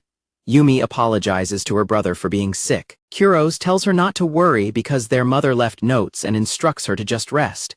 He explains the bad timing of their parents being on a business trip and their older sister traveling. Kurose says he will be in his room and to call him if she needs anything. Yumi agrees and says she will just play some games while he looks back at her. During the time she was sick, Kurose spent his time checking her fever playing video games by her side and feeding her porridge. The next day, Yumi feels completely healed. Since her brother has already gone to school, she decides to go into his room to borrow a game because she is bored. While looking around, Yumi finds a ticket for a live show by a band called Funk on Bird that her brother likes. Yumi is shocked to realize that the date on the ticket was for the previous day, meaning he missed the concert. In the present, Kurose explains that he couldn't possibly leave her alone with a cold just to go to a concert and that their mother would have been furious. Yumi admits that she felt so bad about it that she pretended not to notice back then. Yumi tells him that she was happy he stayed home for her and that playing games together and having him make porridge was a fun experience for her. She looks at him seriously and says that the part that actually made her sad was the fact that he never told her about the show. Yumi explains that she was already in 6th grade and her cold was getting better, so she could have taken care of herself if she had known he had a show to attend. She tells him that while she is still grateful for his consideration, she regrets that he missed the live show he bought with his allowance because of her. Kurose listens quietly as they sit in his room. Yumi tells Kurose that he is too considerate and ends up forcing his one-sided kindness on people instead of having a real discussion. Kurose looks shocked by her blunt assessment. Yumi looks him in the eye and tells him to start being more honest with himself. Kurose is left speechless by her advice. She explains that the people who care about him won't be happy even if things work out through him holding back. Kurose looks down and processes her words. Kurose reflects on his actions and realizes he should have been honest about his feelings so they could talk. He admits that staying away from his senior was just him forcing his kindness on her without considering her actual feelings. He continues to feel like the worst for pushing Haimiya-Senpai away when she was still treating him the same as always despite the rumors. Kurose resolves to stop running away and finally be honest with himself. Kurose tells Yumi that he finally gets it and thanks her. He reaches out and pats her on the head while she smiles. Yumi says he should buy her an effects pedal as a consultation fee, but Kurose yells that he never agreed to that. Their older sister watches them bicker from the doorway. The older sister thinks about how Kurose has always been too kind to everyone and feels proud of how much her siblings have grown up. The next day at school, Kurose stands outside the infirmary as birds fly through the cloudy sky. Kurose admits to himself that he is still scared to face Haimiya-Senpai. He remembers spending a long time at home trying to figure out how to apologize properly before finally opening the infirmary door. Kurose enters the quiet room and asks Aya-sensei if Haimiya-Senpai has been there today. Aya-sensei explains that Mio hasn't come by and is likely in her classroom. Kurose thanks her for the information. Kurose heads out as Aya-sensei silently wishes him luck. On her desk is a note from Mio asking her to tell Kurose to find her in her classroom if he comes looking. Kurose walks toward the classroom, noting how unusual it is for Haimiya-Senpai to miss her usual time in the infirmary. He worries that she might be avoiding him on purpose. He arrives at classroom 2-4 and tells himself to stop overthinking before sliding the door open. Kurose spots Haimiya-Senpai sitting inside and calls out to her, looking visibly nervous. He approaches her desk and offers an apology for showing up at her classroom so suddenly. She remains seated and silent. He asks if they can talk for a moment, but she ignores him and continues writing in her notebook. Haimiya-Senpai turns her head away with a dismissive look, leaving him confused. She tells him that she has no interest in talking to people who don't want to be around her. Kurose tries to tell her that she has the wrong idea. Kurose clenches his fist as the tension between them grows. He bows his head and offers a sincere apology for his actions the previous day. Haimiya-Senpai watches him with a cold, unmoving expression. She simply acknowledges his words but keeps a distant look of rejection on her face. Kurose attempts to keep explaining himself, but she cuts him off by saying she doesn't care about his apology. Kurose stands before her feeling like she truly wants nothing to do with him and fearing they will never speak casually again. He clenches both of his fists tightly as he struggles with what to say next. He remembers her kindness and the happy times they spent together, refusing to let those days act like they never happened. Heeding Yumi's advice about being honest, Kurose shouts that his feelings won't get through unless he finally speaks the truth. Kurose shouts through tears that he actually wanted to walk home with Haimiya-Senpai. Haimiya stares at him with wide, shocked eyes. Kurose explains that seeing her talk to others in her class made him feel humble and made him wonder why someone like him was even with her. He admits that because people were bad-mouthing her for being with him, he selfishly decided it was better to stay away without ever asking how she felt. He yells that if she doesn't mind, he wants to get along with her regardless of what anyone says or if they match. Kurose shouts that his true reason for wanting to be around her is simply because she was kind to him. Kurose realizes he has said everything on his mind and doesn't care about her reaction anymore, but wonders why he is still crying. He wonders if he is just acting weird because he stayed awake all night overthinking. Kurose prepares to head home and apologizes for making the situation awkward, but Haimiya tells him to wait. Haimiya looks flustered and asks him why he is crying. She tells him to sit down for a moment while Kurose wipes his eyes and calls himself pathetic for crying when he doesn't even know why. Haimiya hands him a tissue and admits she was only annoyed because he was acting differently than usual and saying things he didn't mean. She smiles at him and says she is honestly happy that he spoke his mind. Haimiya apologizes for being harsh and not understanding his true feelings. Kurose tells her not to apologize. Haimiya giggles and says she will forgive him since he was thinking about her enough to cry. Kurose gets flustered and blames his behavior on a lack of sleep. Haimiya continues to tease Kurose about being so focused on her that he couldn't even sleep. Kurose yells in embarrassment while she giggles at his reaction. Haimiya tells Kurose plainly that she isn't the type of person who cares what others think and that she is with him by choice. Kurose listens silently as she explains her perspective. Haimiya admits that she doesn't actually have anyone she is close with in her own class. Kurose looks shocked by this revelation while birds fly past the window. Kurose asks if she was studying and notes that she is surprisingly diligent. Haimiya confirms and mentions that midterms are coming up soon, so she needs to prepare. Haimiya leans forward and asks if he wants to study together. Kurose is taken aback by the sudden invitation. Haimiya laughs and offers to teach him the parts he doesn't understand. Kurose stands up quickly asking if that is really okay for her to do. Kurose rushes out of the classroom to get his own study materials, promising to be right back. Haimiya watches him go from her desk. Running through the hallway, Kurose feels relieved that he managed to make up with Haimiya and is excited about getting to study with her in her classroom. After Kurose leaves, Haimiya rests her chin on her hand and watches the doorway with a small smile before looking down at her notebook. Haimiya leans her head on her hand and thinks to herself that he is way too cute. Later, the two of them sit across from each other at desks to start their session. Kurose looks surprised as they begin working.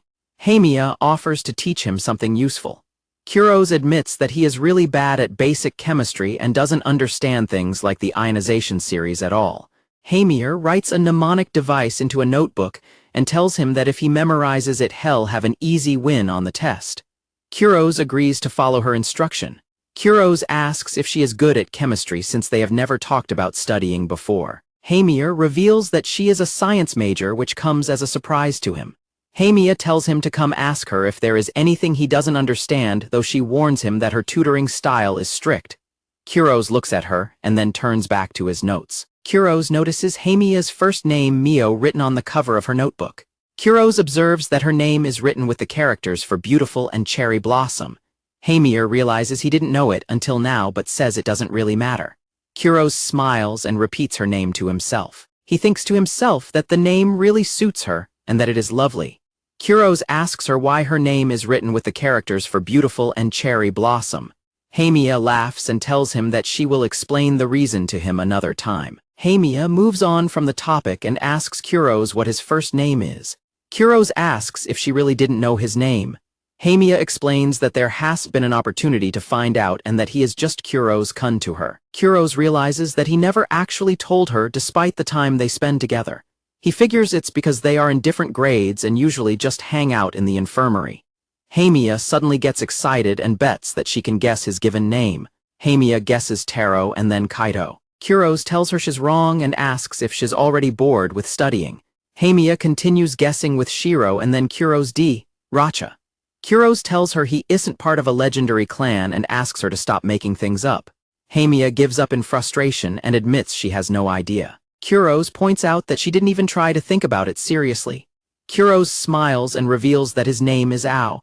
Haimiya remains silent as she looks at him after hearing his name. Kurose admits that hearing her call him by his first name is embarrassing while Haimiya continues to test the name out.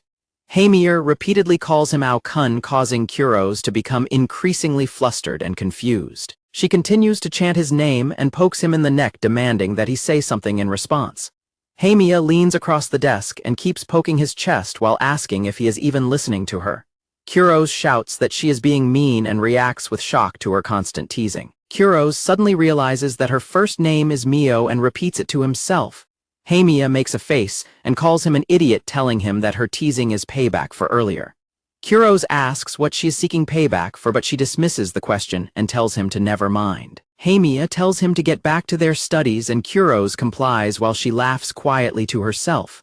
While they are sitting at their desks, Haimiya suddenly reaches over and flicks Kurose on the forehead. Kurose reels back in pain and asks if he did something to deserve the violence, but she offers no explanation. Haimiya points to his notebook and threatens to flick his forehead again if he doesn't memorize the ionization series immediately. Kurose tries to focus on his work while Haimiya watches him closely as the sun begins to set. Haimiya explains a problem to him and instructs him to try solving the next one the same way, which he successfully accomplishes. Kurose tells her that her explanation was very easy to understand and that she would make a great teacher, though she jokes that she would be a scary one. Haimiya asks Kurose for his hand. He gets flustered and asks if there is something on it, but she tells him to just do it. She takes hold of his hand and starts tapping on his fingers. Kurose lets out a loud shout of surprise from the contact. Haimiya laughs while Kurose realizes that her hand feels very soft and fluffy. Haimiya comments that his hand is actually quite large. Kurose is overwhelmed with embarrassment while Haimiya laughs at his bright red face. Haimiya notices that his fingertips feel hard and he confirms that she is right. He explains that his fingertips are tough from playing the guitar, which surprises Haimiya because she didn't know he played. Kurose tells her that it is just a hobby while the sun sets outside the window. Haimiya tells him that she wants to hear him play the guitar. Kurose says that he would be far too embarrassed to play even if they had the chance. Kurose changes the subject by telling her that her nails are really pretty. Haimiya reveals that she does her nails herself rather than going to a salon, which leaves Kurose shocked. She explains that it takes 2 hours for one hand and that she keeps a kit hidden in the nurse's office for when she is bored. Kurose thinks to himself that being a girl seems rough. Kurose admits he doesn't know much about the subject and asks her why she goes to such great lengths for her nails. Haimiya says she does it because it's cute and maybe to torment Tanzaki. Kurose laughs and asks what she means by that. Kurose thinks about how nice the current moment feels. He wonders if things would be different if he were born a year earlier and in the same class as Haimiya. He imagines them being in the same grade and graduating together. Kurose's pencil lead snaps as he wonders if he could have spent every day like this with her. Haimiya smiles while looking at him and calls him an idiot. Kurose realizes that despite his thoughts about the past, he feels a certain way. He decides that the present is so enjoyable that his earlier worries about their different grades don't matter anymore. Kurose stands up and notices the time on the clock, remarking that they spent the whole time talking. Haimiya looks at him intently and asks what he wants to do next. Haimiya tells him that he knows what she is talking about and urges him to say it out loud. Kurose blushes and stammers as he prepares to voice his request. Haimiya pats his head as he says he wants to go home together, and she agrees to leave. The school nurse walks through the empty corridor to check on the two of them. Haimiya and Kurose laugh together in the quiet classroom as their study session concludes. The school nurse feels purified while watching the two of them leave. Walking out of the school building, Haimiya remarks that this is their first time walking home together, and Kurose agrees that the experience feels new. Kurose mentions that since he is not in any clubs, he does not usually leave at this hour, but then he notices Haimiya has stopped and looks at her with concern. Haimiya suddenly asks if he wants to make a detour, and Kurose enthusiastically accepts. As they walk, Kurose admits he is excited, while Haimiya suggests visiting a convenience store ahead to refuel after their long study session. The two students enter the convenience store together. Haimiya tells him she's going to get things for dinner, while Kurose heads for the drinks, agreeing to pick up a strawberry late for her. While browsing the aisles, Kurose wonders about Haimiya's usual diet and realizes that she often eats dinner alone. He spots a massive portion of garlic pork ramen sitting on the shelf. Haimiya reacts with intense embarrassment at being seen near the heavy garlic-filled meal. Kurose stares in disbelief at the size of the portion she was considering. Haimiya defensively claims she was just looking and never intended to buy it, though Kurose is still surprised. Kurose reassures her that he likes that style of ramen too, which causes Haimiya to fall silent. Haimiya threatens to kill him if he ever tells anyone about her food choice, and Kurose frantically promises to keep her secret. Haimiya admits that this specific ramen is her reason for living, since she doesn't have to worry about the garlic smell on a Friday night, and Kurose thinks to himself that she is cute. Haimiya points to a spot nearby and suggests they eat there, while Kurose thanks her as they walk out with their shopping bags. They take a seat on a railing outside the convenience store to eat their snacks together in the evening. Kurose mentions that he has cleaning duty in the infirmary this coming Monday, which leads Haimiya to ask if the third years are slacking off again. Haimiya tells him he needs to learn to say no to things he does not like, but Kurose admits he could never do something like that. Haimiya looks at him and asks if he is really that bad at expressing what he actually feels. She continues by saying she realized he is bad at expressing his feelings and tends to suppress himself quite a bit. Kurose suddenly gets emotional and shouts that he wants to cherish his time with her and has been trying to be honest about his feelings lately.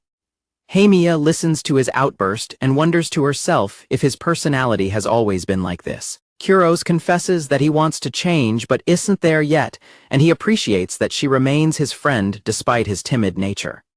He smiles and says he feels like he can truly be himself around her, which makes him want to be more honest. Haimiya looks back at him with a soft, thoughtful expression. She offers him a bite of her food and tells him to open his mouth, taking him by surprise as she holds the snack out. Kurose immediately reels from the extreme heat of the snack, shouting about how spicy it is, while Haimiya laughs at his reaction. As they continue walking home, Kurose notes that the school cultural festival will be happening once midterms are finished. Kurose asks Haimiya what the festival at their school is actually like. Haimiya admits she has no idea what the festival is like because she didn't attend it last year. Kurose asks for the reason, and she explains that she skipped the sports festival and school trip as well because they were a drag. Haimiya laughs while mentioning that she almost had to repeat the school year because her attendance was so low. Kurose reflects on her words and realizes he had a feeling about her situation. He suspects that Haimiya is hiding emotional scars and recalls seeing her in the infirmary. He notes that despite being physically close to her, she often feels very distant. Kurose worries that she might disappear if he ever looks away from her. He feels anxious about whether he will be able to stay by her side for the remainder of their time at school. Haimiya surprises him by announcing that she plans to attend the cultural festival this year. She continues speaking as she walks ahead. Standing on the stairs, she tells him that she feels like it might be okay to enjoy school a little bit this year. She smiles brightly and declares that this is how she feels right now. Kurose realizes that she is just like him and is trying to make the most of the present moment. He considers if he is a good enough person for her to rely on. Kurose shouts that they should make plenty of memories together this year, wanting to give her a proper response. Haimiya looks at Kurose with wide eyes, taken aback by his sudden and loud declaration. She breaks into a joyful smile and enthusiastically agrees that they certainly will make plenty of memories together. As they walk down the outdoor stairs, Kurose reflects on how Haimiya brightens his day and gives him a reason to look forward to going to school tomorrow. Inside the school infirmary, Taoya complains that his schoolwork is too hard while his friend tries to help him. Haimiya-Senpai slides the door open and greets them. The dark-haired boy says hello back to her. Haimiya-Senpai asks if the two are studying together for the upcoming midterms. Taoya begs her to teach him, but she immediately refuses. Haimiya-Senpai leans in close to the dark-haired boy and asks how he is doing. He admits that he does not understand chemistry at all. Haimiya-Senpai stays quiet for a moment. Taoya points out that failing will lead to remedial classes, and the dark-haired boy says he would hate that. Haimiya-Senpai offers an incentive, promising that if they score 90 or higher in basic chemistry, she will do whatever they ask of her.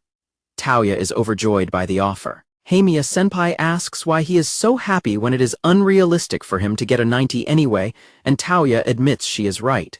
The dark-haired boy dwells on the idea of Haimiya-Senpai doing anything he asks. Haimiya-Senpai asks if he is having perverted thoughts. He realizes he could never say what he is thinking even if he were threatened, because he is certain she would kill him. The nurse mentions that even a 70% is difficult. Taoya wonders what he should make his senior do for him, but Haimiya-Senpai asks why he assumes he will even reach the score of 90. Midterms arrive. Taoya focuses intensely on his exam. Haimiya-Senpai waits for the outcome of the tests. The dark-haired boy stares ahead during the examination period. The results come out and the boys return to the infirmary.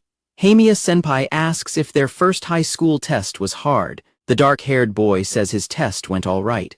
Taoya sits silently on the couch next to him. The dark-haired boy asks if Taoya-kun was okay. He mentions that failing would mean being stuck in remedial classes instead of going to club practice. Taoya laughs at the idea of his friend getting a 90% score, telling him he is an idiot and should read between the lines regarding their actual academic abilities. Taoya desperately asks Kurose if he failed some subjects as well, but Kurose says he did not fail any. When Taoya asks Haimiya-Senpai about her results, she dismisses the possibility of her failing. Taoya yells that Kurose is a liar who is only saying he passed to avoid being mocked. Haimiya-Senpai lets out a tired sigh while sitting across from them at the table. Haimiya-Senpai slams her test results onto the table, showing that she got over 90% in all of her subjects. The two boys are completely stunned by her high marks. Taoya and Kurose are suddenly full of praise, calling her boss and saying that such high marks are expected of their senior. Haimiya-Senpai looks very satisfied with herself. Haimiya-Senpai shifts the conversation back to Kurose and asks him how he performed on the chemistry exam. Kurose stammers and tries to avoid answering. Taoya puts his hand on Kurose's shoulder, laughing that it would be insane if he reached a 90 after claiming chemistry was not his specialty. Haimiya-Senpai grins and tells Kurose to just tell them his score already. Kurose reveals that he actually got a 95 on the test. Haimiya-Senpai is shocked into silence while Taoya exclaims that his friend's performance is terrifyingly good. Kurose covers his face in embarrassment, yelling that he finds the high score shameful because it makes him look like he desperately wanted his senior to do something for him. Taoya reassures him that the result is incredible and proves that all of his intense studying paid off. Haimiya-Senpai leans in close to Kurose's face and asks what he wants her to do for him to fulfill their promise. Kurose is overwhelmed by many possibilities, like going on a date or having a meal, thinking to himself that simply being with his senior is enough. While Taoya and Haimiya-Senpai wait for his answer, Kurose finally hits on a specific idea. Kurose excitedly declares that he wants to try gyro-style ramen, catching Haimiya-Senpai completely off guard. Tanzaki asks Kurose-kun if that is really all he wants, calling him gross and saying he expected something more intense. Kurose-kun explains that he has wanted to try it for a long time but never had the guts to go by himself. Haimiya suggests getting some gyro ramen to celebrate being done with their exams. Tanzaki asks if she is the one paying for everyone. Haimiya asks why she would ever pay for someone who failed their exams. A girl stops Haimiya in the hallway to start a conversation. The new girl stands in the middle of the hallway. The teacher tells the students in class 2-4 to quiet down and settle into their seats. The teacher announces that the class project for the upcoming cultural festival is going to be a cafe. Koyuki Shiu calls out for attention while Haimiya sits at her desk.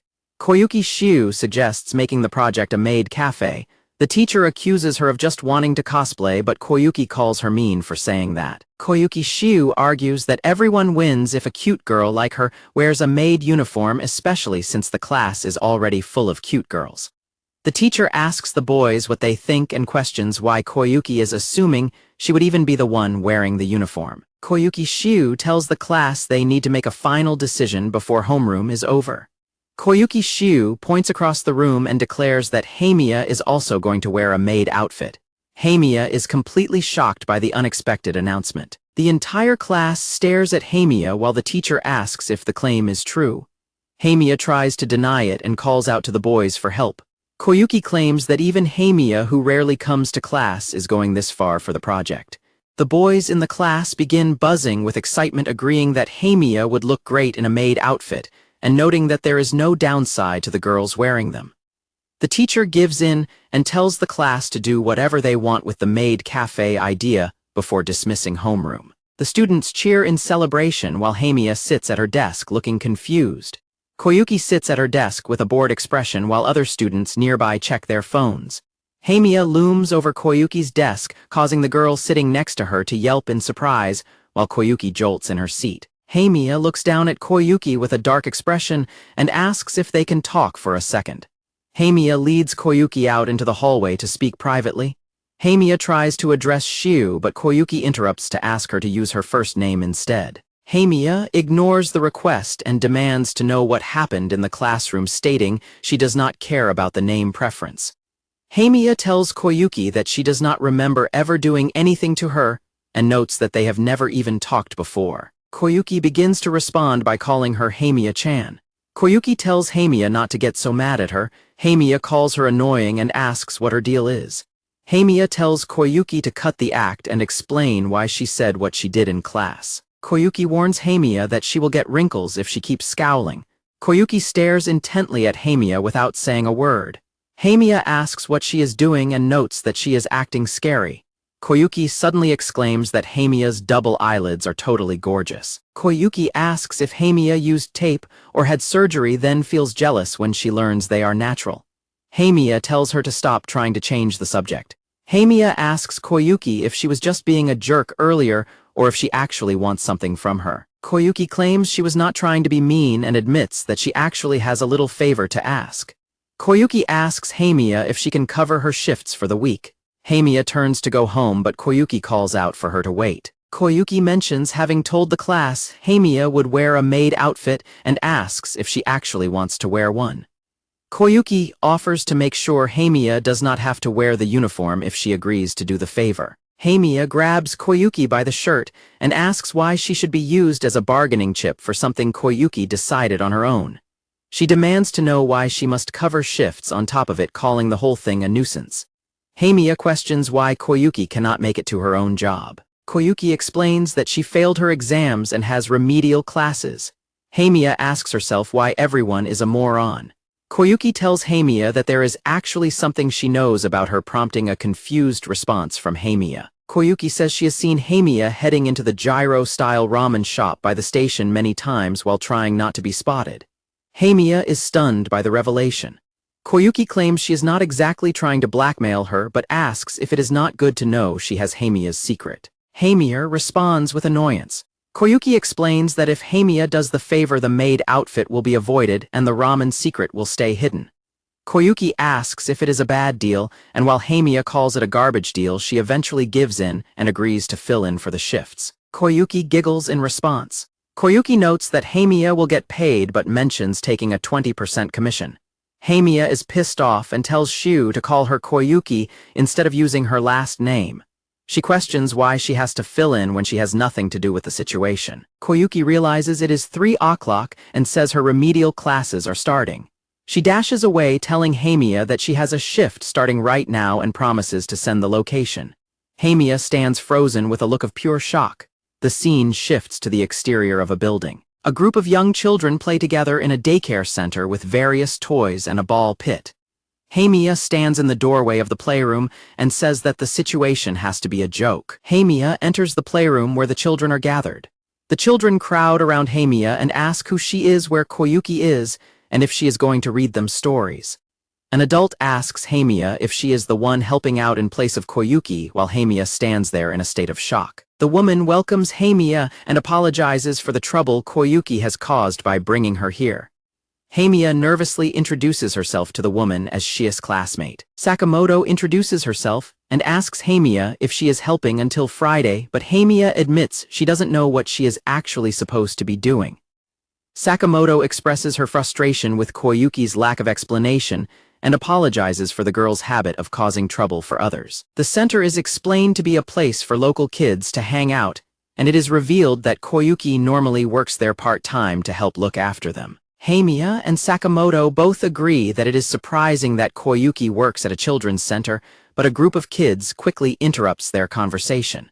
A group of excited children swarm Haimiya and loudly demand that she read them a picture book. Sakamoto tells the children that Haimiya will be playing with them instead of Koyuki and instructs them to listen to her. Sakamoto calls Haimiya over for a second as the girl is swarmed by a group of energetic children. Haimiya is forced to wear a nursery apron with a Mio-chan name tag and thinks to herself that this is the absolute worst situation. Sakamoto tells Haimiya that she looks adorable in the apron while the kids impatiently pull on her arm and demand she read them the story. Haimiya sits on the floor and reads a picture book to the children, but the content seems completely nonsensical to her. The children bluntly tell Haimiya that she is boring compared to Koyuki, causing Haimiya to flare up with anger. Haimiya looks completely overwhelmed as the children continue to demand her attention and report spilled tea to her.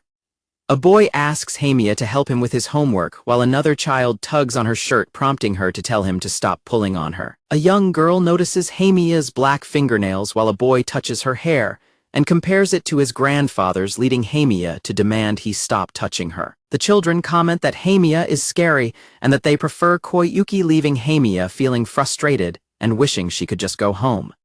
Haimiya retreats to a hallway and sits on the floor to check her phone as it repeatedly pings with new notifications. Her phone screen reveals that Kurose is spamming her with messages and several bunny stickers. Haimiya asks Kurose if he is free, and when he says he is busy correcting his tests, she sends him a map location and tells him to come there, causing him to worry about what happened. Haimiya smiles as she reads his reply, but then tells him it was nothing and encourages him to finish studying, explaining she just wanted someone to talk to. The children notice that Haimiya is finally smiling as she tells them it is time to go back to their room. Kurose runs to the location and is surprised to find a child care center where he sees Haimiya inside with the children. Haimiya looks up and notices Kurose standing near the entrance. Haimiya reacts with shock when she realizes that Kurose actually showed up at the center. Kurose looks at Haimiya and asks her what she is doing at such a place. Haimiya explains that she is covering Scariest shifts because otherwise she will be forced to wear a maid outfit for the school festival. Kurose is confused by the situation and the idea of Haimiya in a maid outfit, while the local children immediately begin pestering him to play. As the children crowd around Kurose, Haimiya asks him why he decided to come there in the first place. Kurose explains he had a gut feeling he should come, which leaves Haimiya confused. Kurose mentions her messages felt pressuring, but Haimiya admits she was worried about acting clingy and tells him he should not have come. Kurose tells Haimiya that he is happy she reached out to him when she was in trouble. Haimiya looks down and admits she is happy he came.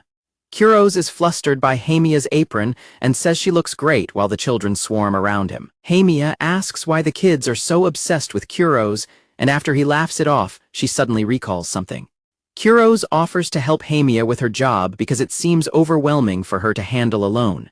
Haimiya is surprised and tells Kurose that having his help would be a huge benefit. As Haimiya complains about her luck with kids, a boy watches them from a table in the distance. A young boy sits by himself and stares silently at Haimiya and Kurose.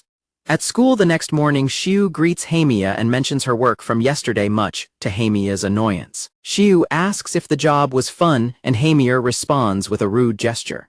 Shiu tells Haimiya to cover for her again today because of remedial classes, and Haimiya sarcastically describes her time with the children. The scene shifts back to the child care center on the second day of the part-time job. Kurose is also wearing a nursery apron and asks the kids what they should play today, suggesting they all decide together. Haimiya apologizes to Sakamoto for suddenly bringing Kurose along, but Sakamoto notes that he fits right in and having him around is a big help. Haimiya tells Sakamoto not to worry about it, and the older woman thanks her for coming again while observing how quickly the children have become attached to Kurose. Haimiya watches Kurose tell the kids to take turns and thinks to herself that he is probably just a genuinely good and kind person. Haimiya gazes at Kurose and begins to blush. A boy sticks some burrs onto the back of Haimiya's shirt, causing her to scream and demand that he take them off. Sakamoto tells the boy Mashiro-kun to stop the pranks as he runs away, making a face at Haimiya, who wonders what is wrong with the kid. Kurose and Haimiya sit on the floor playing house with the children. Kurose comments on how cute everyone is, and Haimiya mentions it has been a long time since she played a game like this. The children suggest that Haimiya be the mom and Kurose be the dad, causing both of them to twitch with surprise. Haimiya and Kurose panic, with Haimiya suggesting one of the kids should be the mom instead, while Kurose says they will just watch. Mashiro-kun suddenly volunteers to be their kid. Mashiro-kun grins and asks Haimiya to make them some food, but she calls him a brat, prompting him to shout back at her. Haimiya remains silent for a moment as Kurose looks at her nervously. Haimiya clunks a bowl containing a wooden block onto the table and tells the kid it is food, leaving him to wonder what it is. Haimiya insists the tofu is a respectable meal, while Mashiro complains to Kurose that she is a lazy cook. Haimiya grabs the boy and yells at him, causing Kurose to intervene and tell her to leave the child alone. Haimiya sulks and tells them not to assume she is bad at cooking. Kurose thinks she is too defensive and realizes playing parents is a challenge. Mashiro gets a mischievous look in his eyes as a light bulb goes off over his head. Mashiro points at the pair and declares that, as mom and dad, they should be lovey-dovey and kiss. Both Kurose and Haimiya are left speechless by the boy's blunt demand. Mashiro argues that married adults can kiss whenever they want, while the other children tell him it is wrong to watch or that it isn't true. Haimiya gets defensive and explains they aren't a real couple, but Mashiro points out how happy she looked when Kurose arrived the previous day. Mashiro continues to tease them about kissing all the time, which makes Kurose sweat and blush uncontrollably. Haimiya asks Kurose to back her up and confirm that they would never do such things. Kurose's heart pounds heavily as he clenches his fist in embarrassment. Kurose suddenly snaps and grabs Mashiro's shirt, shouting at him to stop giving Haimiya a hard time. Mashiro trembles and apologizes while Haimiya stares at Kurose's dark and frightening expression. Kurose starts chasing the kids around the room and shouts that he will spank anyone who messes with Haimiya. Haimiya notes that Kurose's sudden burst of authority is surprisingly effective because of his usually gentle personality. One of the other children tells Mashiro that he cannot be mean to Haimiya anymore, and Haimiya finally makes the connection that the boy is Shia's younger brother. Haimiya reflects on the resemblance between Shiu and her little brother. Haimiya cracks her knuckles and tells Mashiro that he is just a brat like his big sister and that both of them have already caused her plenty of trouble. Kurose lets out a tired sigh and announces to all the children that it is almost time to go home. Haimiya hangs Mashiro onto a wall hook by his clothes, ignoring the boy's demands to be put down, while Kurose shouts in disbelief at what she is doing. Later, Kurose leans against the lockers in his school uniform and checks his phone. Haimiya taps Kurose on the shoulder and calls him daddy, causing him to jump and nearly drop his phone in surprise. Kurose's heart races as Haimiya praises him for doing great work that day. Haimiya offers Kurose a canned drink as a reward for his help. As they walk through the hallway together, Haimiya thanks him again and asks how it was. Kurose replies that it was a lot of fun despite all the chaos. Haimiya vents about how exhausting the talk about kissing was and admits she never guessed Mashiro was Shia's brother. Kurose notes that she really has her hands full with that family. Haimiya compliments Kurose on how well he handled the kids, noting that his earlier scolding was right on the mark. She adds that she finds it cool when he occasionally snaps because she lacks that kind of charm herself. Haimiya watches Kurose as he bashfully admits that he simply wanted to be a good father figure during the game. Haimiya tells Kurose that if he were to actually become a father, she thinks every day would be a blast. Kurose becomes extremely flustered and asks her what she meant by that comment. Haimiya panics and asks if she said something misleading while Kurose shouts in a state of total confusion. Kurose runs away down the hall to collect their belongings.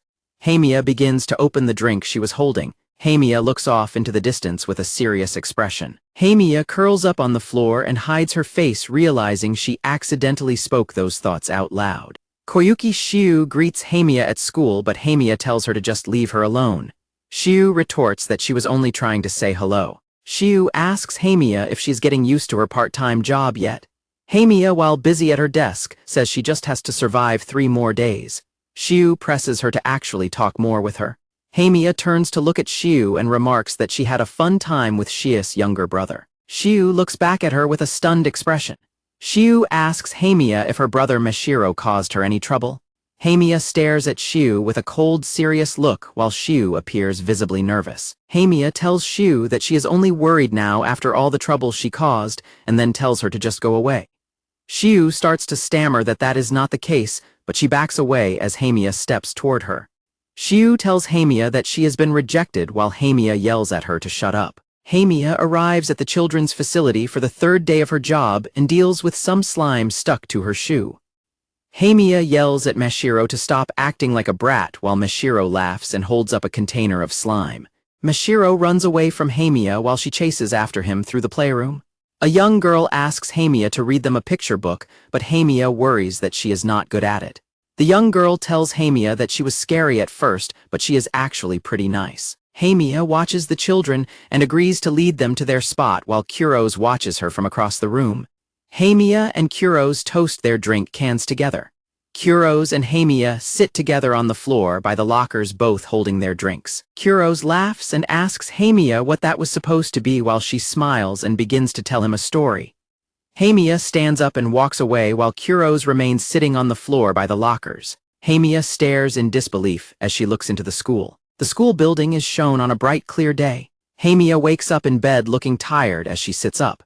Haimiya stares at her phone, which shows the time as 7:02 a.m. on Thursday, May 28, and decides she will just go into school starting from the 3rd period. Haimiya searches through her bag, annoyed that she has forgotten her pencil case. Haimiya encounters an acquaintance outside the children's facility who asks if she is supposed to be at school. Haimiya explains that she forgot her pencil case yesterday and returned to pick it up while the other person expresses surprise. Mashiro sits on a bench outside reading a book. Haimiya stares directly at Mashiro with a sharp expression. Mashiro looks up startled as Haimiya stands over him and asks what he is doing. Haimiya points out that it is 11 a.m. on a Thursday while Mashiro claims school just ended early. Haimiya accuses Mashiro of skipping school, which he vehemently denies. Mashiro tells Haimiya that it is none of her business if he skips school and that she would not understand his feelings anyway, even though he claims he understands hers. Haimiya reflects that she was not going to school back then either. Mashiro reacts with surprise when he hears this. Haimiya asks Mashiro why he was not going, and he replies that everything just sucked. Mashiro explains that he could not make any friends and felt miserable every day, and that his anxiety about school only grew worse after he skipped it due to sickness. Mashiro asks Haimiya how she started being able to go to school again, noting that his mother keeps nagging him and teachers keep calling home, which only makes him hate it more. Haimiya tells Mashiro that she found a reason that made her want to go to school, noting that she still does not go every single day. Mashiro asks if she enjoys any particular class, and Haimiya mentions that she likes drawing and arts and crafts. Haimiya tells Mashiro not to push himself too hard with school and that it is okay to take a break if he needs one. Mashiro asks Haimiya if that is her reason for wanting to go, and she calls him by his nickname Aokun.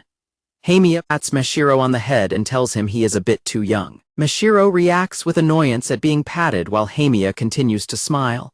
Mashiro apologizes for messing with Haimiya earlier. Haimiya mentions that Mashiro has been acting more honest and cute since he found out she used to skip school. Haimiya tells Mashiro that what he said felt convincing, leaving him confused about what she means. Haimiya stares intensely at Mashiro and demands to know why he was messing with her in the first place. Haimiya grabs Mashiro by the hair and repeats her question, demanding to know why he was bothering her before. A staff member at the facility smiles and explains that Mashiro loves his big sister Koyuki very much. The woman explains that Mashiro has been having a hard time going to school since he entered the 3rd grade, so he comes to the facility to study and do his homework on the days he cannot attend. Mashiro explains that his mom and dad are always at work, and Haimiya asks him if he does not like being at home. Mashiro says he thinks his sister comes to the center because of him. Mashiro recalls that his parents were usually asleep or at work when it was time for school, and he often went to bed before they even got home. Mashiro explains that his sister was the one who always made him dinner. Mashiro mentions that while the food was simple and sometimes had little flavor or was too salty, he was happy just because she cooked and spent time with him.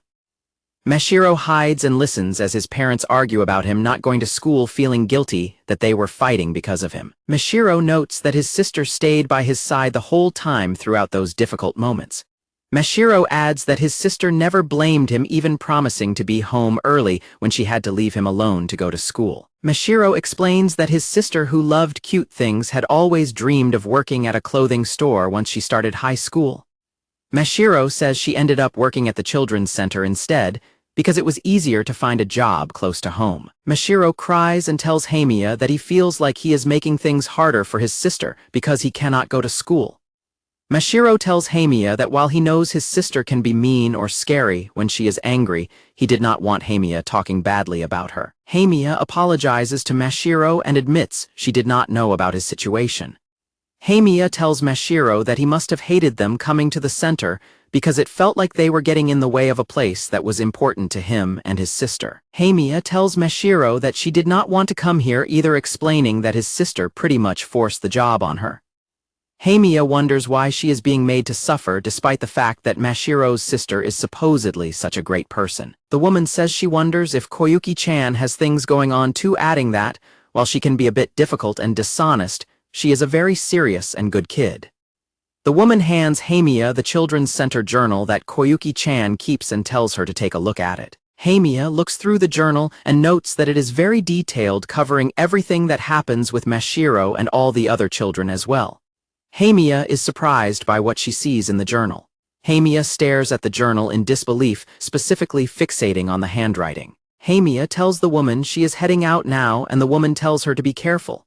Mashiro looks at Haimiya with a shocked expression as she speaks his name. Haimiya pats Mashiro on the head and tells him he should treasure his big sister a bunch. Mashiro nods as Haimiya pats his hair before she walks away.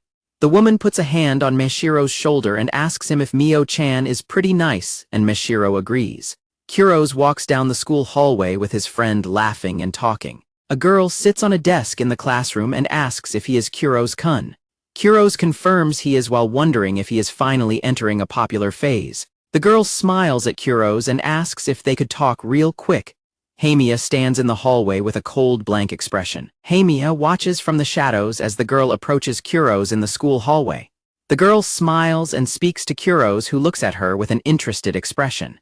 Haimiya seethes with rage, thinking to herself that she cannot believe the girl is making moves on Kurose. Haimiya intercepts the girl in the hallway, causing her to stop and look surprised while Kurose looks on confused. Haimiya stares at the girl with a silent, intense gaze. Haimiya lets out a loud, frustrated scream. Haimiya grabs the girl by the collar, telling her to shut up and declaring she has reached her limit with her. Haimiya demands to know what the girl is after, giving her the choice to either get beaten up or spill everything. Kurose frantically waves his hands and tells Haimiya to calm down while the girl warns her not to hit her face.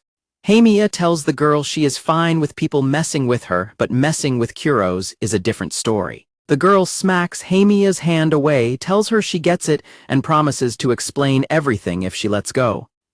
Haimiya scowls as she snaps her fingers in frustration. Kurose holds his hands up and tells Haimiya that Koyuki-san hasn't done anything to him, explaining that she was just asking him some things, and suggesting they talk it out while Haimiya demands to know what he means.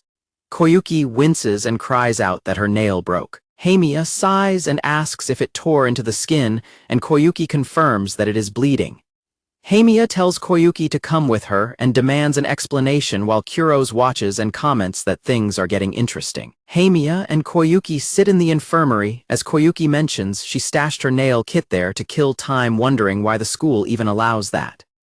Haimiya tells Koyuki not to get the wrong idea, explaining that she is only sympathizing because she knows how much it hurts to break a nail like that. Haimiya performs first aid on Koyuki's finger, warning her that if she says anything unnecessary, she will break her other nails.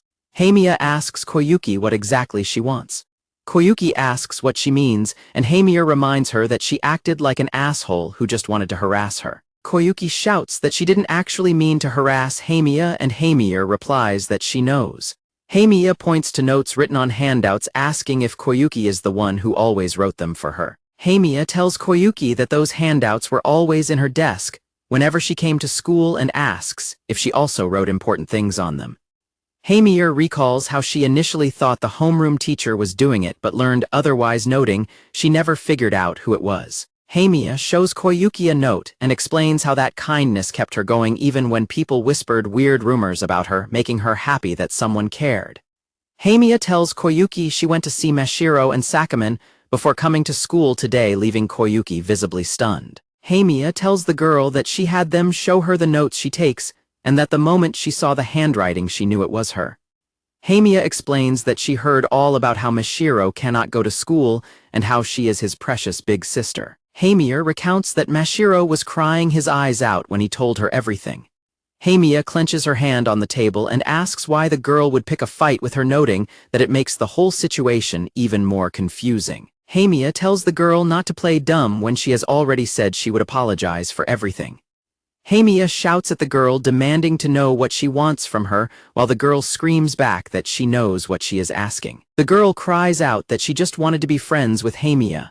Haimiya stares at the girl in shock. The girl explains that every time she looked at the one empty seat in their classroom when Mashiro stopped coming to school, she saw what he had to go through every single day, and it hurt her so much. The girl says that it broke her heart, and she wondered if Haimiya felt the same way, so she thought that if she could make it a little easier for her to come to school, she would do whatever she could. Haimiya remembers how she felt relieved seeing the girl talking and having fun with people in the nurse's office, even though she had never seen her like that in class. Haimiya asks the girl why she wouldn't just talk to the rest of them if she was already coming to school, and asks why she went that far for her. The girl asks if it isn't obvious, stating that they are classmates. The girl smiles brightly and reminds Haimiya that they are classmates after all. Haimiya tells the girl that she should have just put her name on the sticky notes from the start, as it would have made everything a lot easier.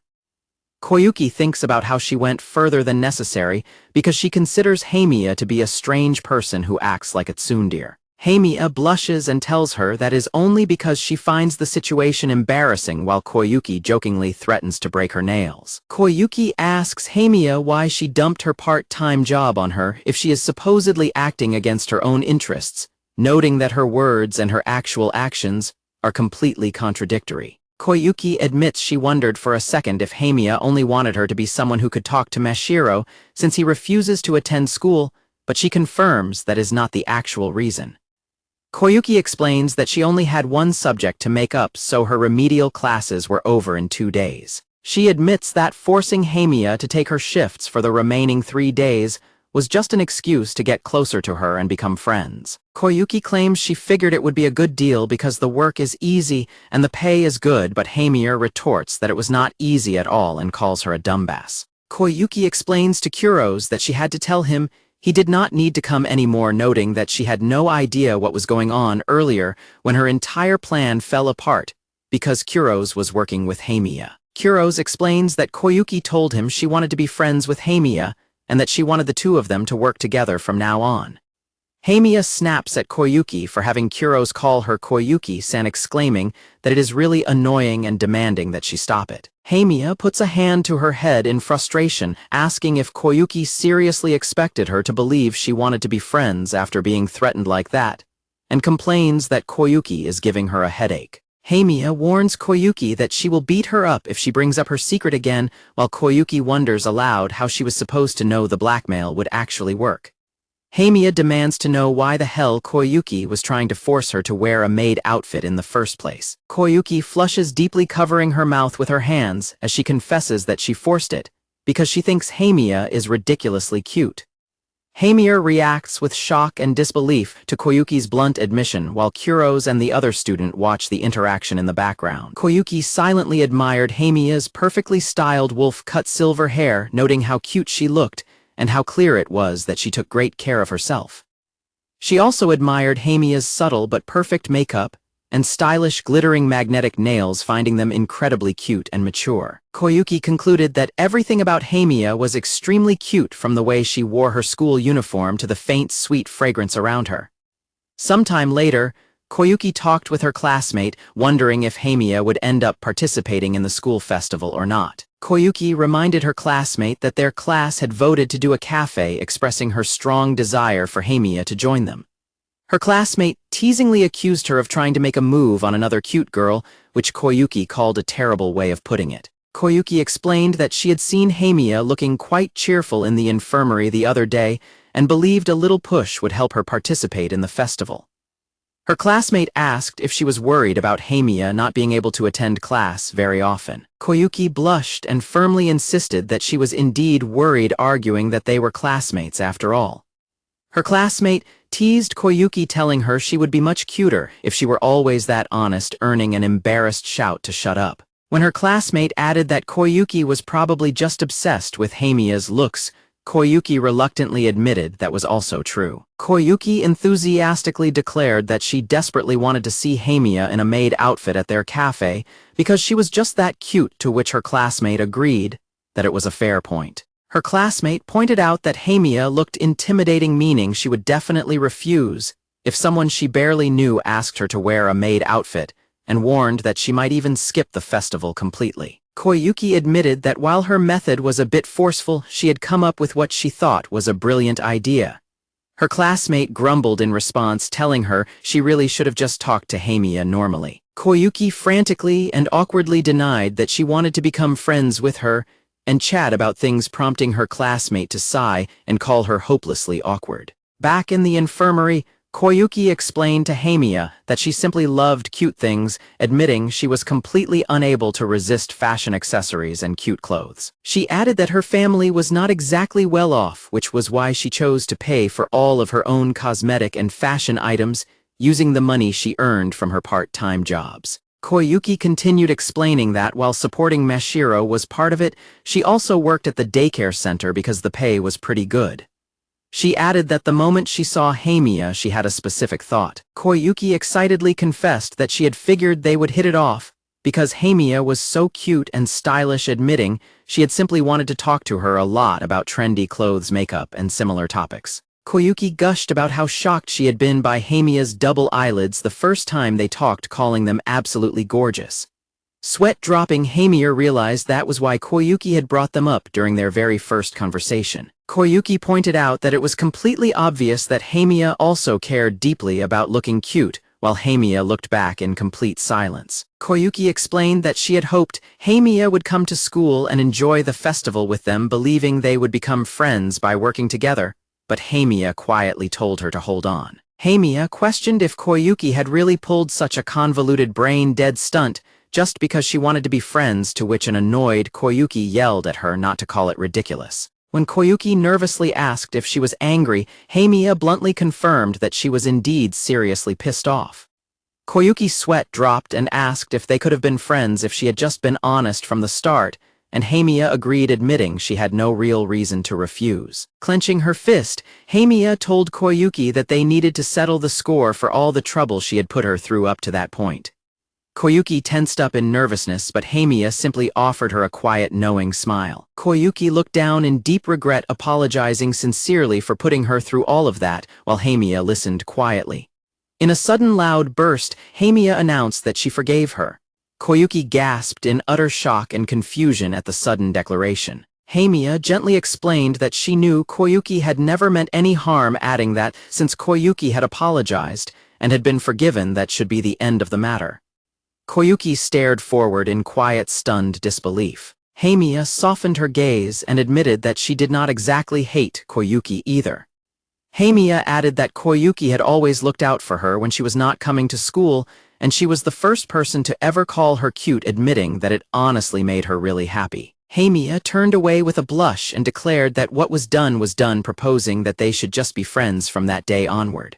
Overwhelmed with emotion, Koyuki burst into tears and threw her arms around Haimiya, loudly crying out that she loved her. Koyuki buried her face in her shoulder, crying that Haimiya should have just said so from the start if she was going to be this nice, while Haimiya smiled softly as she hugged her back. Haimiya reached into her bag, pulled out an envelope, and handed it to Koyuki, explaining she had included the 20% brokerage fee from the job wages inside. Koyuki laughed, calling Haimiya's name and asking if she had actually thought she was serious about the commission fee, which left Haimiya completely stunned. Koyuki playfully stated that it was obviously a joke, teasing Haimiya that since she was from Kansai, she should have picked up on that kind of humor. Still annoyed, Haimiya flatly replied that she really needed to smack her at least once. Kurose agreed, pointing out that no matter how strapped for cash Koyuki was, she was not actually that greedy. Taoya added that the wages were all Haimiya's to spend however she liked. Blushing slightly, Haimiya proposed that they should use the money to go shopping for clothes together, explaining that she had not taken the daycare job because she actually needed the money. Koyuki reacted in complete excited shock. Haimiya remembered the warm interactions she had had over those few days, both when she first offered to help Kurose and when she had played with Mashiro-kun. She recalled all the chaos, the quiet laughter she had with Kurose, and how they had played together. Haimiya smiled warmly and sincerely admitted that she had actually had a really good time working the part-time job.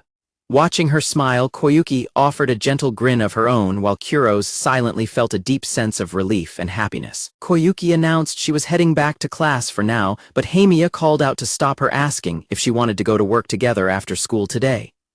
Koyuki turned around in absolute shock, questioning if Haimiya was really coming to the daycare again today. Koyuki joyfully squeezed Haimiya in a tight hug, cheering that Haimiya actually wanted to work together with her. Haimiya groaned at the tight grip, and when Koyuki asked if she would also come to class that afternoon, Haimiya lazily replied that she was tired but might show up if she felt like it. Koyuki smiled brightly and said she would be looking forward to it, to which Haimiya quietly agreed. Koyuki waved goodbye and yelled that she would see her after school, calling Haimiya's name one last time, which left Haimiya sitting on her desk with a genuine, happy smile on her face. Outside the room, Koyuki stood completely frozen with a heavily blushing, stunned face. Koyuki realized that Haimiya had actually called her Koyuki for the very first time, and she quickly slid the door shut and ran off. Leaning against the wall, Koyuki squealed silently in absolute joy, clutching her hands to her chest. After school ended, Haimiya sat at her desk checking her phone when Koyuki suddenly slid up behind her and enthusiastically called out her name. Koyuki pumped her fist and enthusiastically called out to Haimiya that it was time to go to work. Haimiya lazily replied that she was coming, complaining about how Koyuki was rushing her and questioning who on earth got that excited to go to work. The two girls arrived together at the children's center for their shift. Inside, Koyuki was already happily holding hands with the kids, which Haimiya watched with a warm smile. As Haimiya played with the kids, she felt a tug on her apron and turned around, kindly asking Mashiro what was up. Mashiro stood quietly, recalling Haimiya's advice about finding a reason to go to school and not forcing himself too hard if he needed a break. Mashiro looked up with a gentle smile and announced that he had decided to try going to school tomorrow. Haimiya stared at him in complete stunned silence. Overjoyed, Haimiya placed her hands on his shoulders and cheered, telling him how great that was and how proud she felt. Mashiro blushed deeply at her praise and quietly walked away, while Koyuki stood in the background with her mouth wide open in absolute shock. Koyuki gritted her teeth in pure jealousy, mentally warning Mashiro that while she understood his feelings, Haimiya was completely out of his league, grumbling that Haimiya was a sinful woman. Some kids approached Haimiya to ask for a story reading, which she calmly accepted before calling Koyuki over to help her. Watching them, Koyuki grumbled in mock irritation that Haimiya was already better at this than her. As Haimiya sat reading the picture book to the children with Koyuki, Sakamoto watched them with a quiet, satisfied smile. Later that evening, Haimiya, Mashiro, and Koyuki all walked home together down the quiet streets. Haimiya offered a warm, genuine smile to Mashiro, who happily smiled back at her. Watching them get along so well, Koyuki formed a gentle, peaceful smile of her own. The next morning, school started with classes commencing across the hallways. Taoya slid open the classroom door and enthusiastically greeted Haimiya with a smiling Kurose standing right next to him. Haimiya waved happily and greeted Kurose, completely ignoring Taoya, who was left panicking and questioning if he was invisible or something. Kurose confirmed that today was their planned trip to the ramen shop by the station, and asked if meeting after school was fine, to which Haimiya happily agreed, proposing they meet right in front of the infirmary. Taoya mentioned that he had never been to a gyro-style ramen place before and was excited, while Kurose warned him about the unwritten rules like ordering toppings. Koyuki mockingly asked Haimiya if she could even handle gyro ramen, questioning if it was too heavy for most girls. Haimiya nervously claimed she did not know either, but Koyuki simply stared back at her with a highly skeptical look. Koyuki burst into laughter loudly, revealing that Mio practically lived at those ramen places. Haimiya tensed up in absolute shock, while Taoya raised his hands and asked what Koyuki meant by that.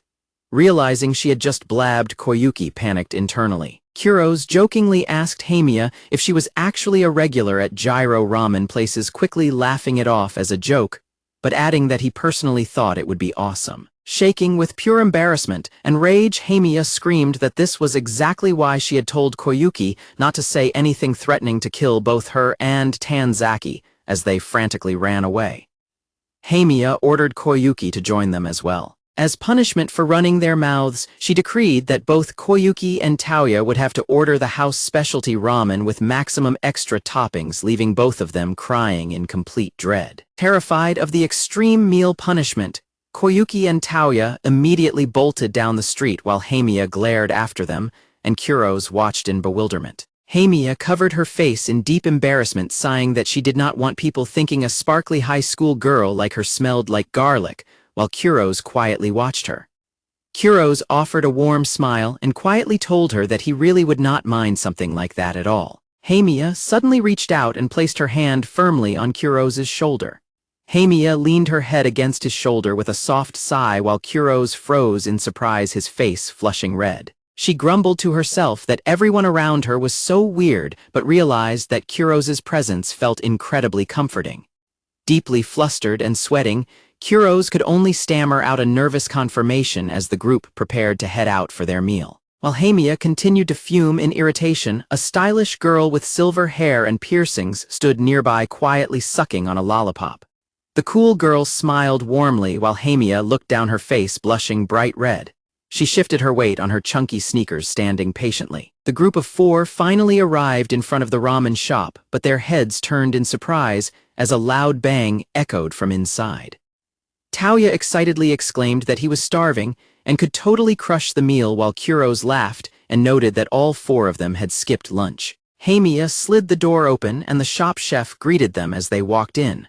The chef welcomed them, noting that Mio-chan had brought some friends along today. Haimiya apologized for bringing such a big group, but the chef warmly told her not to worry about it and invited them all to come in and enjoy.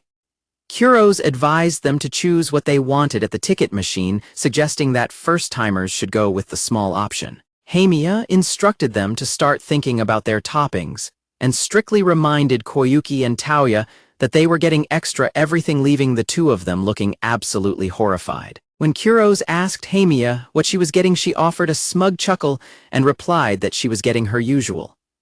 Haimiya pressed the button for a small ramen, prompting the boys to murmur in curiosity. The four of them sat down at the counter side by side, and the chef announced he was starting with the order on the left, turning to a nervous Kurose to ask if he wanted garlic. Stuttering slightly, Kurose ordered light veggies and light garlic, feeling proud of himself for successfully placing the order. The chef acknowledged it and then turned to Haimiya to ask for her preferences. Haimiya calmly placed her extremely heavy order of light veggies, extra garlic, extra fat, and added seared cheese mayo to her usual, which left the others staring at her in complete awe. Haimiya then turned to Koyuki and Taoya to ask if they understood, prompting the terrified duo to repeat that they had to order extra everything, to which Haimiya smugly told them good luck. Koyuki laughed nervously, trying to convince herself it would be fun, while Kurose excitedly agreed that the food smelled amazing. The chef then placed the massive dish down on the counter and told them to enjoy. A massive overflowing mountain of ramen slammed onto the counter, leaving Taoya, Koyuki, and Kurose wide-eyed with shock, while Haimiya stared in hungry anticipation. The four of them sat at the counter with their respective bowls of ramen laid out in front of them, clapping their hands together to begin their meal. Haimiya pulled her silver hair back into a ponytail before clasping her hands together and offering her thanks for the meal. Haimiya immediately dug in, happily slurping her noodles. Kurose happily remarked on how delicious the gyro-style ramen tasted while Haimiya smiled softly and cradled her cheek as she enjoyed her food. Haimiya rapidly finished her entire bowl and gulped down the remaining soup, leaving Kurose to turn around and gasp in absolute shock at how incredibly fast she had eaten. Meanwhile, both Koyuki and Taoya struggled immensely under the weight of their massive portions, sweating heavily as they forced themselves to keep slurping down the noodles. Walking home together down the street, Taoya remarked on how good the meal had been, while Kurose agreed that although it was more than he expected, it was addictive. Meanwhile, a completely stuffed Koyuki groaned that she did not think she would need to eat for an entire week. Koyuki asked Haimiya in amazement where all that ramen even went, to which she smugly replied that it was a trade secret. Taoya boasted that he handled the giant portion better than expected because he was a basketball player, while Koyuki prepared to ask another question. Haimiya asked Kurose who the boy next to him was, prompting an outraged Taoya to scream that they had it backwards, and he had been there the entire time. Koyuki pointed out that Taoya was apparently Kurose's friend, while Taoya complained to Haimiya about why she was being so formal with him. Koyuki insisted that they were obviously classmates, while Taoya sat on the couch quietly observing them. Taoya spoke up, explaining that he completely understood how Koyuki felt. Koyuki looked flustered and asked him what he meant, grumbling that she almost felt bad for herself at this point. As they walked down the street, Koyuki brought up a sudden thought to Taoya, while Haimiya walked alongside Kurose and sighed that it had been a very long week. Kurose agreed, noting that having work immediately after exams had made their week incredibly hectic. Koyuki smiled and told Kurose that work would have been a complete mess without him. Kurose sheepishly claimed she was exaggerating, but Haimiya seriously added that she probably would have lost her temper and killed Mashiro if Kurose had not been there to keep her calm. Kurose explained that he was genuinely glad he could help her out, adding that he was just happy she was able to rely on someone like him. Kurose smiled warmly and told her not to hesitate to call him if she was ever in trouble again. Haimiya smiled softly and patted him on the shoulder, remarking on how mature he was acting. Leaning in close to his ear, Haimiya blushingly teased him, whispering that he was such a cute little kuhai. With his heart pounding furiously, Kurose watched Haimiya giggle and walk ahead, with Koyuki grumbling to himself that she was being completely unfair. Kurose reflected on how he did not have a single friend just a little while ago, thinking that hearing Haimiya say she was not close with any of her classmates felt incredibly hard to believe now. More than anything, Kurose felt a quiet sense of gratitude as they walked down the street together. He quietly noted to himself that he was just happy his senpai was smiling so much more now. Koyuki called out to Kurose, who immediately began stammering as he struggled to decide what to call her. She told him not to stress over it, thanking him for helping out at work after she had dragged him into all of that. Kurose urged her not to worry about it, adding that he was just glad she and Haimiya had managed to become friends, which made Koyuki giggle happily. Koyuki suddenly turned to him, stating there was just one thing she had been wanting to ask him. With a warm, knowing smile, Koyuki asked Kurose if he liked Mio. Kurose froze in absolute shock, his eyes widening at the sudden question. Kurose was left utterly speechless, only able to let out a stunned gasp of confusion.